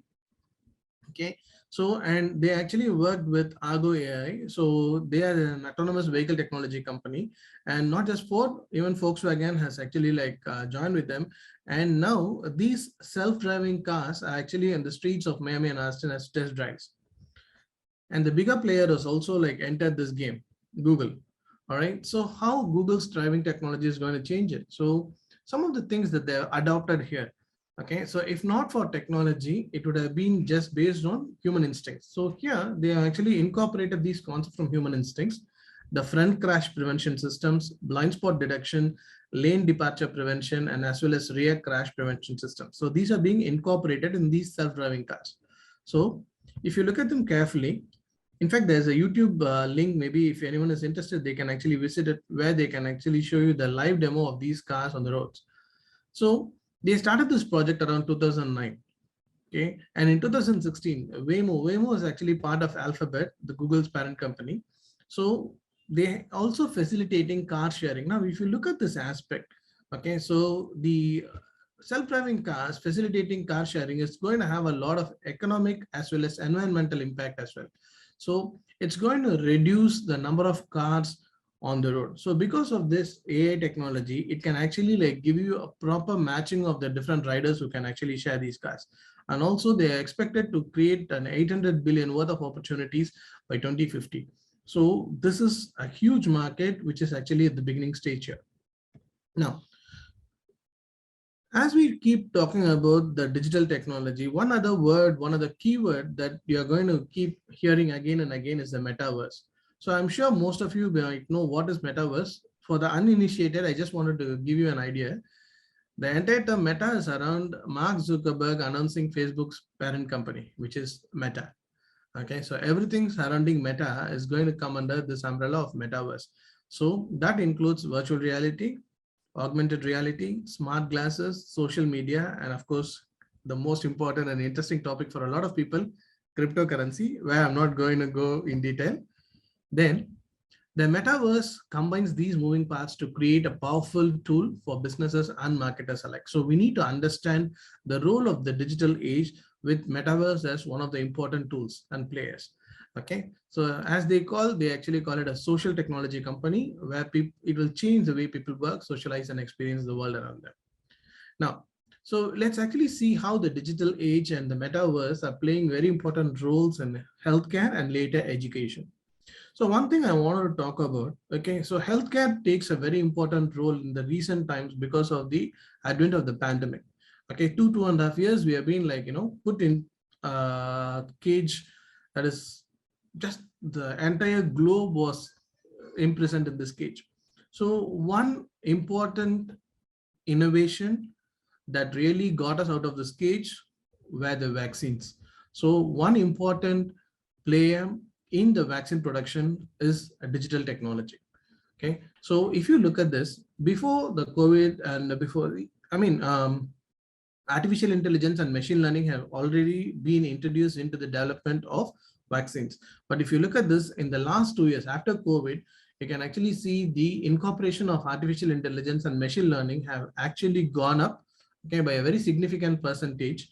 And if you look at this, what they do is they actually incorporate, see, in a vaccine production, the most important thing is we need to identify a segment of the infectious organism. So in our case, the SARS-CoV virus, right? So you identify the small segment and you're going to develop antibodies against this. So these antibodies, if your body is not producing enough, then you need to ensure that it has to be produced.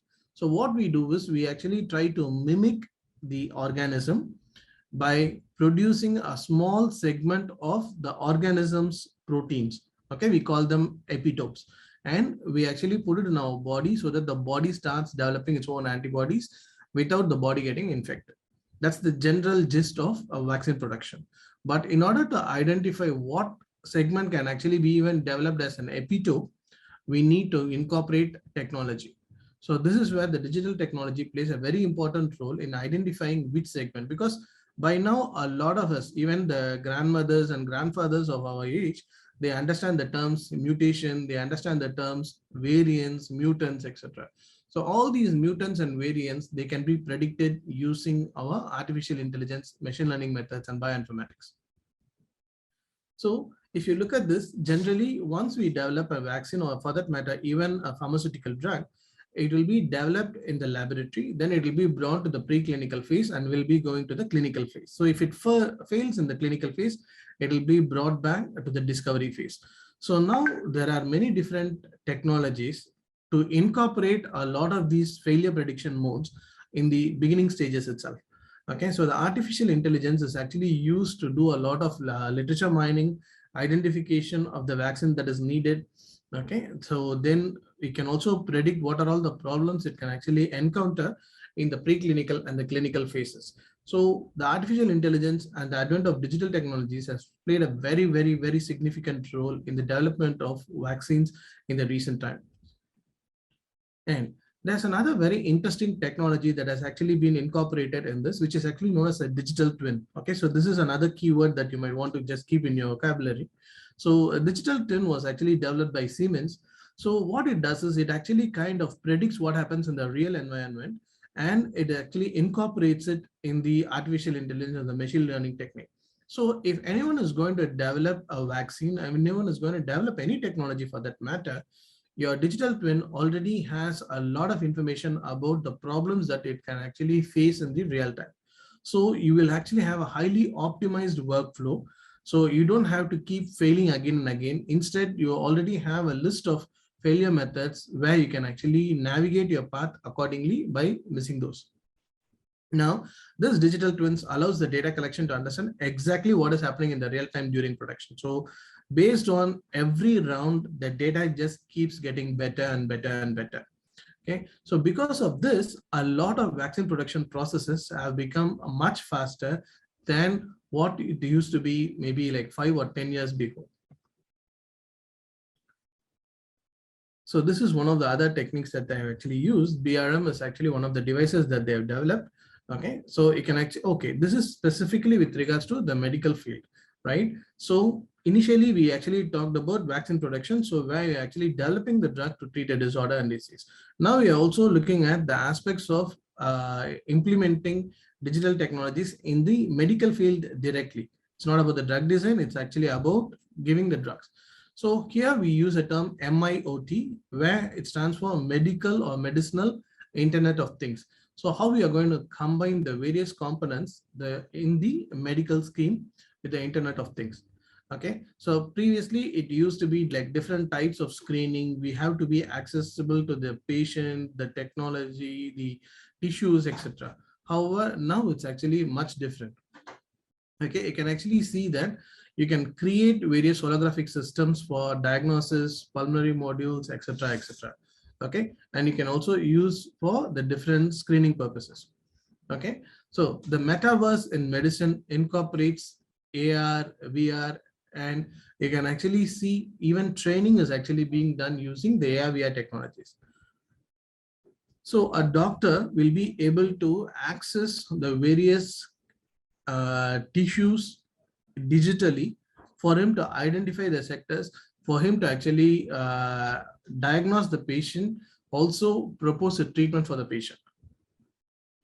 And recently, there's been holographic construction and emulation of the various tissues, the various disease conditions and the disorders. And doctors today in many different universities across the world are being trained with these technologies using VR glasses, augmented reality, and virtual reality techniques. Okay, so they are now able to identify the data that is collected from the hospitals and clinical samples are used for this reconstruction. And once you have this reconstruction, the live 3D model holographic structure will be used for the diagnosis as well as development of various treatment methods. So this is a great advent in medical field and healthcare, so which is actually going to create a better living system for all of us. And then we come to education. We all know that the education system totally got transformed in the last 2-3 years. a lot of, not just lot, almost all the students in India and over the world moved into the digital learning. They moved into the Zoom and Skype lessons. So how do you actually get it better? So how has education changed with the digital advent? Availability of online classes and programs.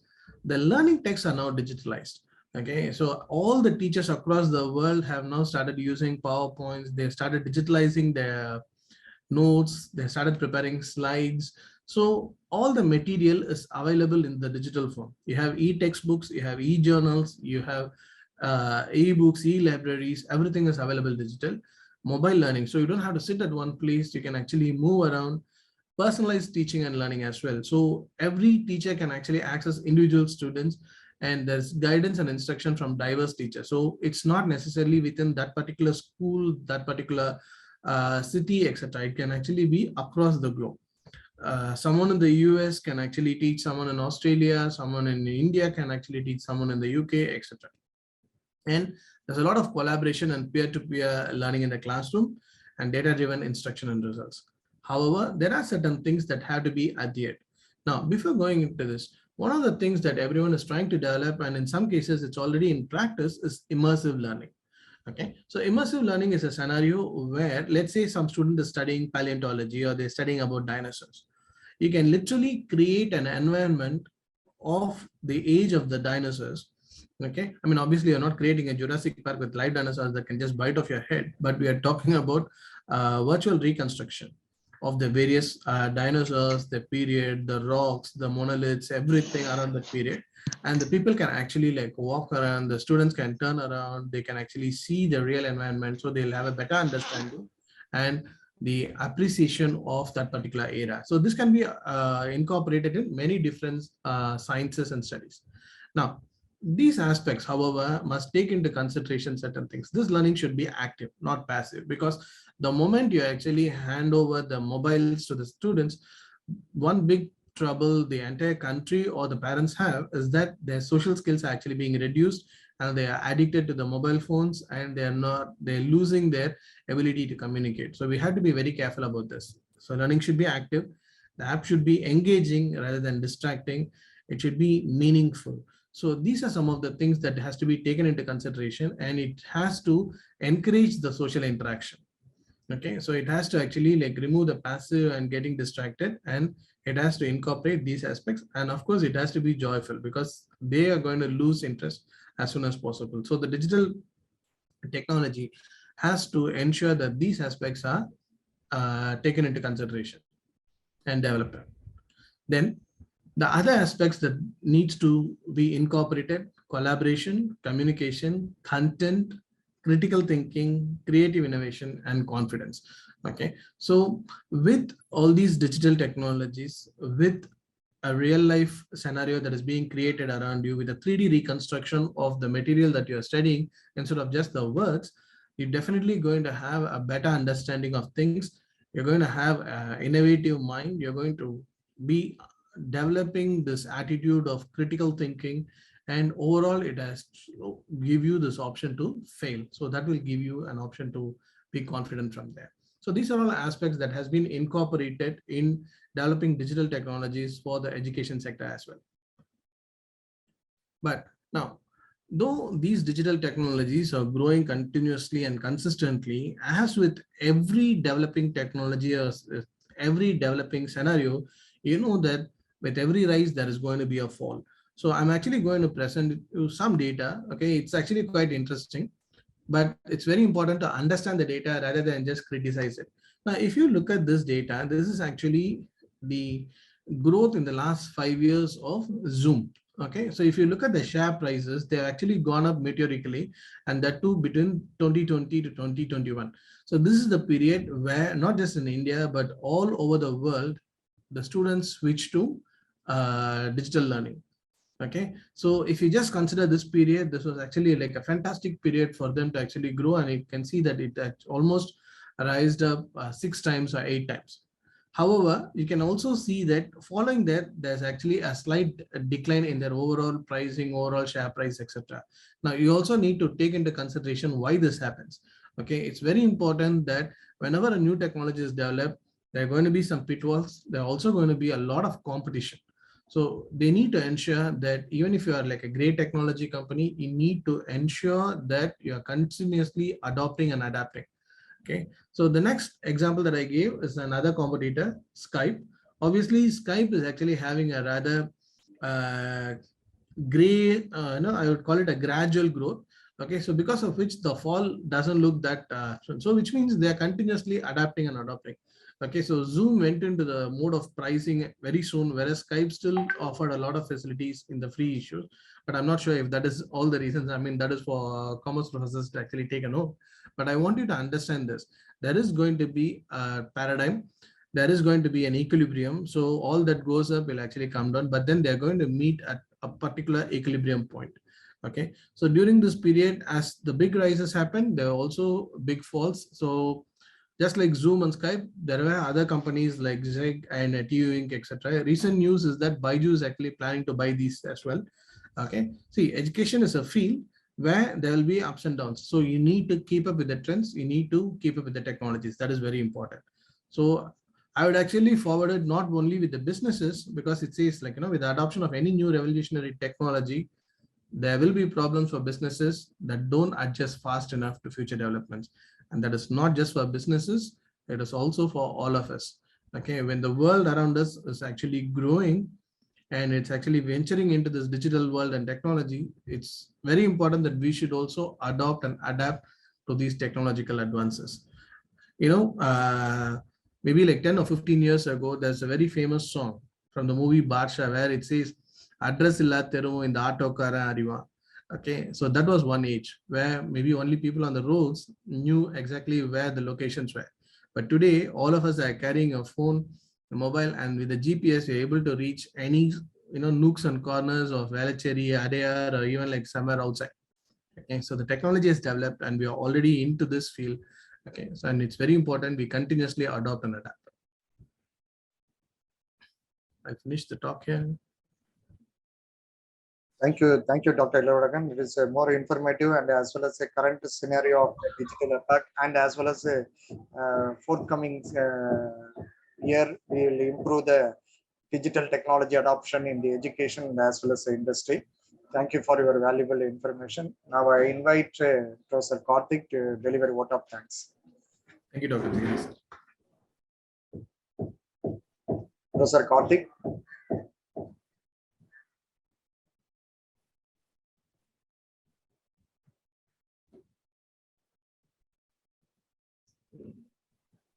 Hello. Yes, audible. Audible, huh? Audible. Okay, we appreciate you for making yourself free. Karthik, mute pannunga.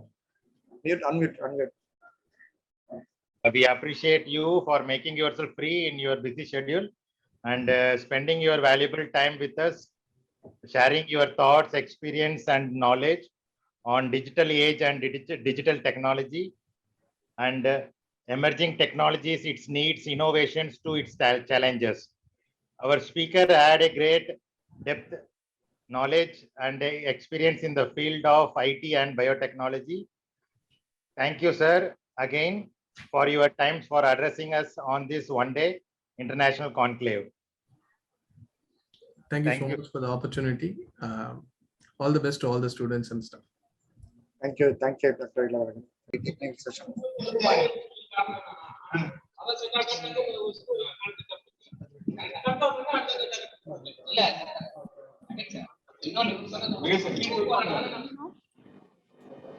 Priya madam, just 1 minute. Yeah, no worries. Vijay sir, can you able to hear me, sir? Sir? Yeah, Bharati madam, please proceed. Sir, can you able to hear me? Yes, please. Okay. Priya, are you ready, Priya? Yes, all good. Carry on, Bharati. Sorry for our delay, Priya. Okay, it's good day to all. And I extend a warm welcome to all on behalf of School of Computational and Integrative Science in association with IQAC. DBJain College happily welcomes you all for International Colloquium on Global Digital Epoch, IT Virtual Conclave. And this is the session 5, and the topic will be Agile Delivery Project It's my immense pleasure introducing our speaker, Mrs. Priya Ponshekar, Test Automation Engineer at Octopus Lab, London, UK. And she has completed her Master's MCA in National Engineering College, Tamil Nadu. She has started her career as software developer in Test in London, UK. She is currently working as Test Automation Engineer in Octopus Labs, London, UK. And she is working in delivering multiple projects in a challenging agile environment. She is highly dedicated, passionate, and experienced software developer in test automation engineer, delivering multiple projects of various complexities across agile digital projects. It's a privilege to have you, Priya. Thank you so much for accepting our invitation. We proudly welcome you for the session. Finally, Priya, it's over to you now. Yeah. Thank you, Bharati, and thank you, Jagdishan, for the nice intro. Can we all mute because we have few disturbance, I think. Yes, ma'am. Yeah. Yeah, thank you all. So if I'm not audible, just ping me in the chat so that I'll take the necessary measures. So thank you, Bharati, for the very nice intro. I think you have done a lot of homework on my work, like what I am doing now. And that was a very detailed intro. Thank you so much. So let me share my screen with you. If you're not able to see my screen, just let me know, please. Can you also see my screen? Yes, visible. Yes. So, yeah. So, whoa, I know it's after lunch, I think. In India, it should be 2 o'clock by now. I know how it feels after lunch, and I'll do my best to keep you all awake. Don't worry, okay? It'll be quite interactive. And it'll be helpful to know like what's happening around the IT world, in the actual IT world. You might have learned so many theories now. So when I explain what practically happens, it'll be an eye-opener for you all. So let me navigate to the slide. So who am I? Most of y'all would be wondering like how I got the invite and who am I? So as Bharati mentioned, I think she didn't mention that Bharati and I are college mates, and she's a very good friend of mine. So when I got the invite from her, obviously you can't say no to a friend when it's possible for you to do. That's how I got the invite. And as I am Priya Ponshekar, I'm working as a senior test automation engineer here in a UK-based company. And what do I love? I love cooking. Whenever I get time, I love to cook for my family and friends whoever visit me. And I love to travel, not to all places, but whatever places where I read the most, I love to travel and have the scenic view especially. And dislikes, I think most of the people will agree with this. I don't like lazy. I don't like afternoon nap. I don't like this, just me. I don't like waking up late in the mornings during weekdays. Weekends, obviously, I'll wake late. And one word about me is I define myself, I'm quite highly energetic, which is one more important characteristics that we want in this agile world. So yeah, that's pretty much about me. And thank you again for all the team members who invited me. So what are we going to do is, as you all know, this section is going to be about agile delivery. I'm going to give you a quick glimpse of how we deliver the product to the end user in an agile manner. So to get all your discussions into this forum, I just wanted to bring your discussion also, because I want you to be a part of this chapter. So I have got few words I would like you to unscramble, be it right or wrong. Just type whatever you feel, like all the, you can unscramble it and let me know. Be just fearless, because only through mistakes we learn. So nobody is perfect. So just be bold enough to type in unscramble these words, and if you can pass it on to the chat, it will be much more interactive rather than me alone talking and maybe boring, who knows, throughout the whole session. So can you please unscramble these and send me through the chat? I hope people are doing.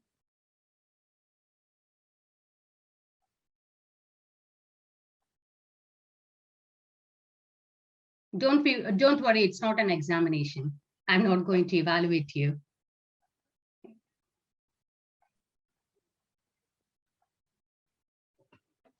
I can see someone. Beautiful. Neetu, thank you so much. Agile, you're right. Yeah, it's agile.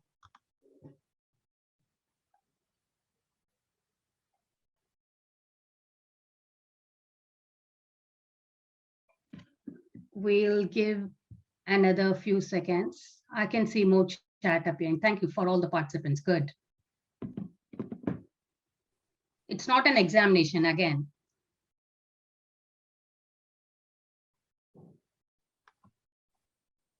Cool, Rajshekhar. Thank you. It's cloud. Yeah. GitHub. Good. Neetu. Good.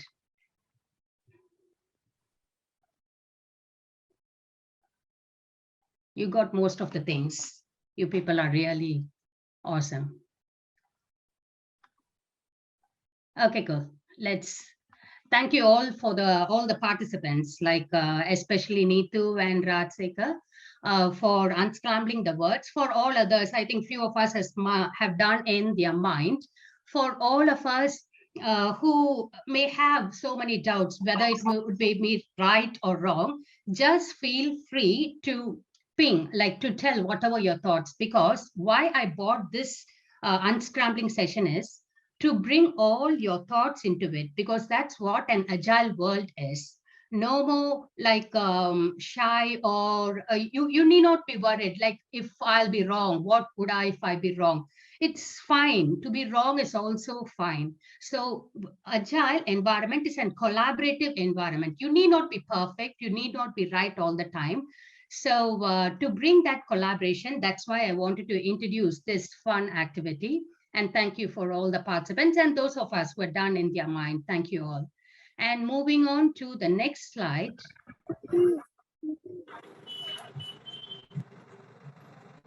Yeah. A few of us who is joining us, please, can you please unmute so that other people will be able to hear? Sorry, mute. Okay, what is agile? Agile is literally like in an English term, agile is like working in a quick manner. So in IT world, agile is delivering a product to the end user. So who are end users? End users are anyone who are using a product. So delivering a product to the end user in a rapid way, because the world, today we want something, we want an app which does whatever we want, and we want it to be developed immediately and get it into our phone, so that like be it Swiggy app. I think we have got Swiggy app recently in India. So whatever app it is, so whatever delivery that is happening in a very rapid way to satisfy the customer, that happens in an agile environment. So who are the players? Players are who are the team players in delivering this agile product in an agile manner are the POs.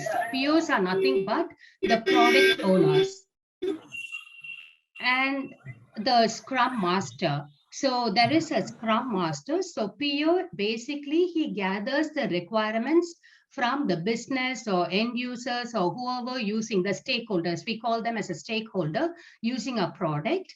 And he gathers the requirements and bring it to our team.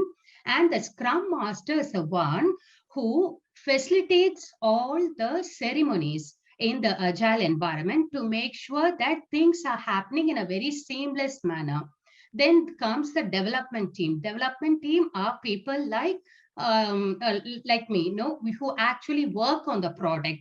We build the solution that the PO wants. We actually do the build, and then we deliver it to the stakeholders. Stakeholders are nothing but whoever using our products.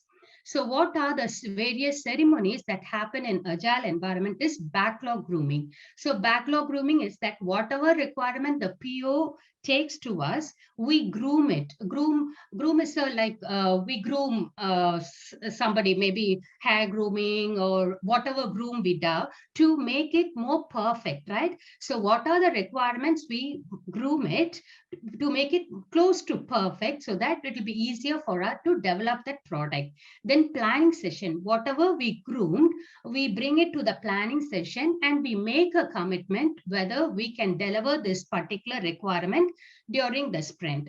Then daily stand-ups we have. Daily stand-ups, usually it should happen only for 15 minutes. But, you know, as we have, like in my workplace, we have a quite big team. So it takes about 30 minutes or so. And few times I have attended stand-ups which extends more than 1.5 hours also. So stand-ups is a place where we update what I did yesterday, what will I be doing today, and if there is any impediments, I will tell it to the team so that the Scrum Master is a person who will remove those impediments. Not necessarily the Scrum Master, the entire team also will be involved, but the Scrum Master will play a major role. Then towards the end of the sprint, there is something called sprint demo. What I did during that, during the sprint. Sprint is nothing but 2 weeks. Usually it will be 2 weeks. 2 weeks, what I built the product, I will demo it to the business. So I demo it like this is how the application works. And if the business is convinced, then we go ahead with the release. Then retro. Retro is nothing but like in our organization, in retros, we have 3 sessions. We give shout outs during the 2-week sprints. Whoever deserved to get the shout outs, we give shout outs. And what went on well? Yes, we have delivered a new product. We have made a hot fix or whatever it is. We give, we tell what went on well and what didn't go on well. So not necessarily we have to be correct, but we have to be open enough, bold enough to tell, yes, this didn't work fine with me. So I'm a bit worried about it. So when we tell it to the team will discuss, and to some extent we can find some solution. I'm just looking at the time. That's why, because we are in the shortage of time. So next, don't be panicked about this diagram. This diagram is basically, it's a pictorial representation which tells us what's happening like in the entire Scrum. We follow the Scrum world. So as I said, the product owner gathers the requirements. Requirements, for example, I need to introduce a product to the market. We are basically like the organization where I work is an investment organization. So every now and then we introduce some new investment to the end users, to the customers. So whenever we introduce be it not like any updates on the existing product or new product, recently we introduced a new product to the customer. So that requirement from the business, the product owner gathers, and then he adds to the backlog. So this backlog, as I said, will come to the sprint planning session. Sprint planning, the entire team, the POs, the product owners, the Scrum Master, the development team, which includes developers and testers, and the stakeholders at times also. Not always, but few times the stakeholders will be also the part of the sprint planning meeting. The sprint planning, we discuss those tickets that are created by the POs. And if that ticket is not clear enough, no, this ticket is not clear enough, I can't understand what needs to be built, we raise it with the PO, and the PO and we together, we rewrite those tickets. Certain tickets, not always all the tickets are imperfect. Certain tickets right away, it's very straightforward and we pick up and do the build. But certain tickets, when it's not that clear, then we rewrite those tickets and then we pick up, we commit during the thing. Okay, this 2 weeks, during this 2 weeks, out of the 10 tickets, out of the 10 10 tasks that I need to do, I can do 3 tasks. So we pick out those tickets and we story point it. Story point happens in various organizations in different way. In my previous job, we did using poker cards, like, Fibonacci series, I believe. So we use Fibonacci series to story point each task. So how much, it's nothing but 1 point is 4 hours. So how many hours will it take to finish that particular task? So it will be in the form of Fibonacci series. So 1, 3, and it goes on like that. So we story point those tickets, and then based on the tickets, if that ticket needs any design to be approved from the architecture team, we do it within the 2-week sprint. And then we develop the product, and then we test the product during daily scrums. As I mentioned, daily we have a 15-minute or to 30-minute gathering where we discuss like what have we built yesterday. Are we sure that we can finish the tickets towards the end of 2 weeks product? And if there is any blockers, we'll raise during that thing. And then when the build is nothing but what I think most of the computer science students will know what a build is. So whatever code that the developers has done and the testers has tested, the entire build is up to the coding standards. We have so many open source tools, which I'll navigate, which you'll be knowing when I navigate to the next slide. So through so many tools, we will measure the coding standards, and then obviously we'll have automated tests and manual tests to make sure that our product fits in the requirement of the end user. And if there is any technical hurdle in delivering the product, we'll raise it with the team. And once it's resolved, it is like delivered to the end user. So it is a product increment. Earlier, before Agile, they followed waterfall model, where we get the requirement and then the development team, and then finally we deliver. So once any change is happening in the product, we can't freeze the process, because again, it has to move back and start the entire life cycle. Where Agile, it's like whenever new requirement, because daily we have a new requirements. Like yesterday, the user might have given a new requirement, but today he would have suggested, okay, that is fine, but I want to make some changes, few changes. So we are flexible. Agile environment is highly flexible and collaborative. That is the best part of Agile. So whenever we get any updates, we are happy. It should be a sensible update. We are happy to take in. So that changes also. We don't say no unless and until that we can work on it, and we can work within the 2 sprints. We discuss with the team, and then we can work. That is how the Agile, highly flexible and collaborative. So what are the tools? I think most of the IT students will be much more interested to know what are the tools that helps in getting the product delivered in an Agile environment. Just I've got 5 minutes, I'll finish it off soon. So for communication, Agile communication is the crucial thing that an Agile environment needs. So if you take me instance, I'm not a big fan of long text and messages. I just often type quick, are you free for a quick call? So I feel like a call solves a matter like within a split of a second, rather than waiting for long text and waiting for them to respond. So I think quite a lot of people will be like me as well.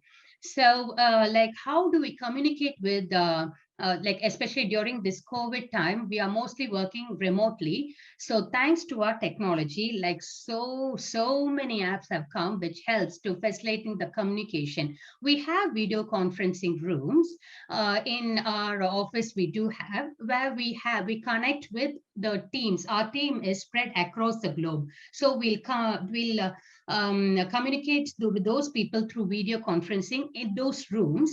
Also, we use Teams. We use predominantly Teams. We can use Zoom as we are using now. And we can use Slack also. So as I mentioned, the ticket, the PO writes, whatever the requirement from the end user, when the PO writes, he adds to a board. That board can be either we use mostly VSTS because our products are mostly on the Microsoft side. So we use VSTS, and lots of companies, usually they use Jira also. So these two tools are used to write the tickets, and so that what requirement needs to be delivered during that sprint is made known to the team. And then our requirement, like if the requirement will be written in a BDD format. BDD is nothing but behavioral driven development. So in a plain text manage, like we have got a I'm not sure if the computer science students nowadays, they are learning about BDD. It's like in English language, he writes in an English, like a plain text, and we developers, we study those language and do some codes to implement those language. So what are the tools to implement that BDD written requirement is SpecFlow and Cucumber.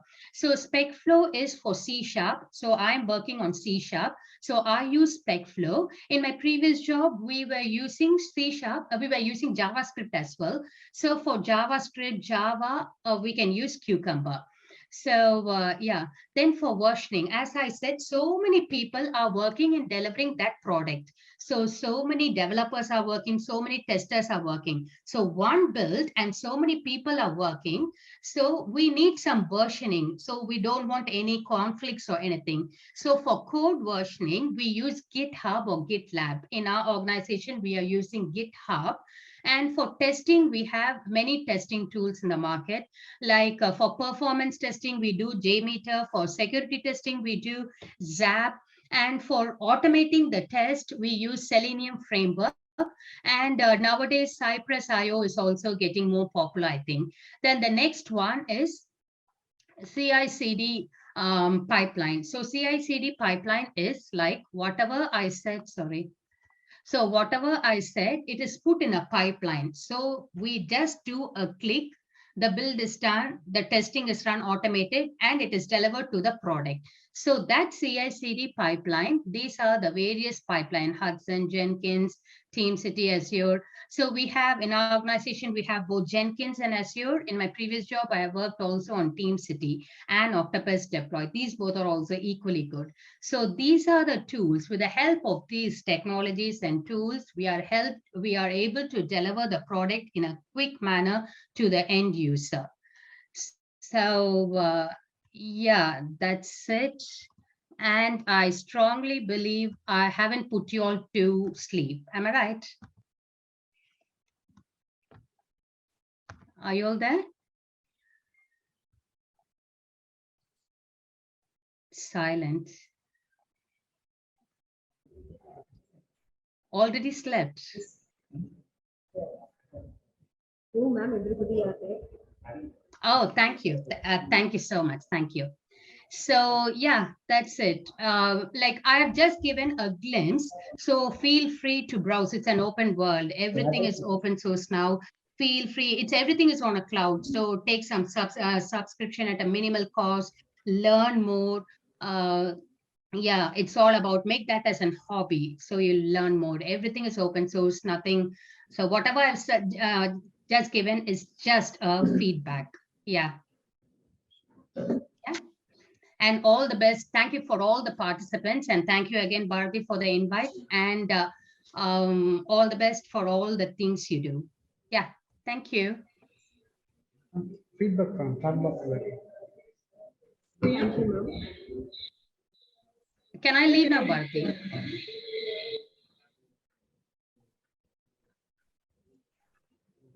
Priya, can you able to hear me? Yes, yes, I can. I can. Sorry, Priya. We have muted all the participants in it. That's why we couldn't respond to you immediately. Okay, okay, cool. Yeah, yeah, yeah. I thought that they have gone. I sang a lullaby to put them to sleep. Thank you so much, Priya, for accepting our invitation, and you really did a great job today. And it's really a proud moment for me to see you like this today. Yeah, Thank you so much. Recollect all our memories where we were used to doing in right? Yeah. The thing is, like, I have delivered the talks in our organization or within our team. This is the very first time I'm doing it in front of students. So it helps me to relive our college days. Thank you so much. Yeah, thank you all. Thank you all. Bye-bye. You're having some formality to do out of thanks. And I would like to invite Mrs. Kalpana, and she will give the vote of thanks for this particular session. Any of you?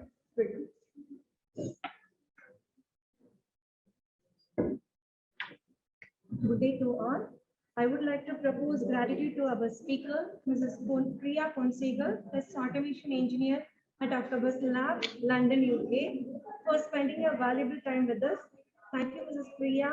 You gave us a very wonderful and interesting presentation on Agile Delivery Project. On behalf of our college and computer science department, we thank you wholeheartedly, Mrs. Priya, for accepting our invitation and support you gave us regarding this international event.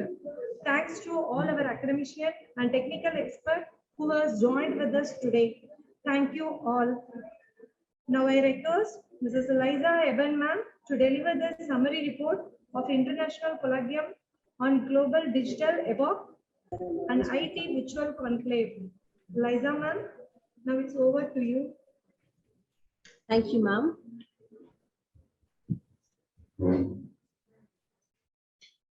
Thank you, ma'am.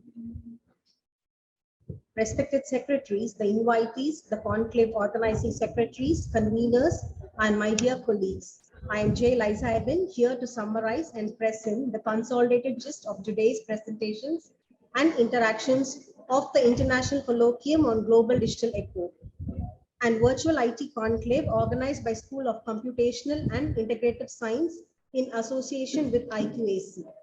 In the inaugural session, Dr. S. Balaji, Head Department of Computer Science, addressed the rapid advancement in technologies and the importance of IT.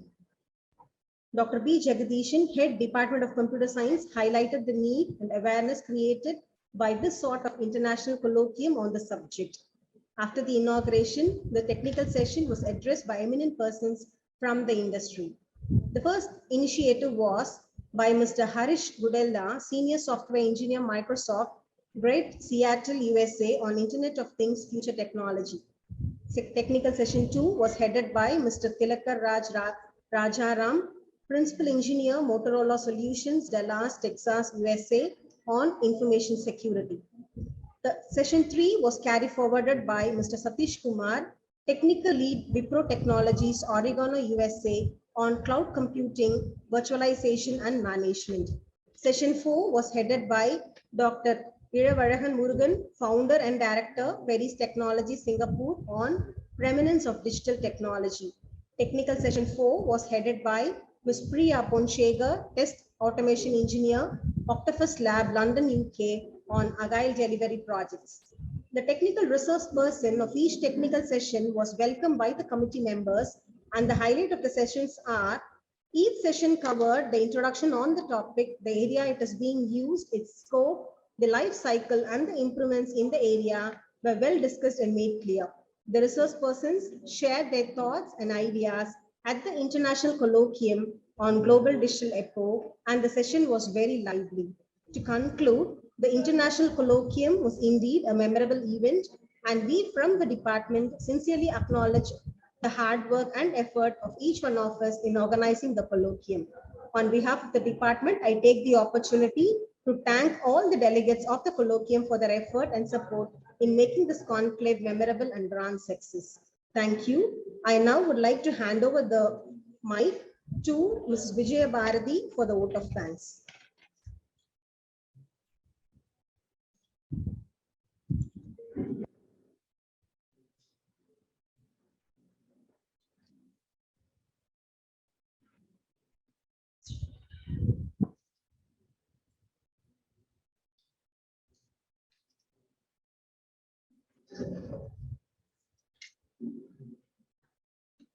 Good afternoon, one and all present here.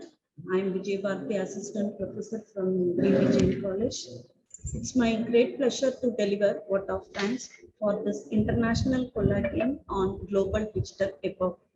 First, I would like to thank our management, principal, and professor in charge for providing opportunity to conduct this such a great seminar as an International Colloquium on Global Digital Epoch. On behalf of our college management, principal, professor in charge, and all the faculties of Computer Science Department. I thank all the resource persons for accepting our invitation in their busy schedule and make this international colloquium as grand success. I thank each and every resource person from wholeheartedly in their support and make this seminar as grand success. Next, my sincere thanks to our head of the department, Dr. Balaji sir and Dr. Jagdishan sir for their continuous support. Also, I thank all the faculties and the technicians who are all backbone of this seminar to make us a grand success. Without participants, this international colloquium cannot be successfully conducted. And my sincere thanks to all the participants from India and the various countries all over the world. I thank one and all present here. Thank you.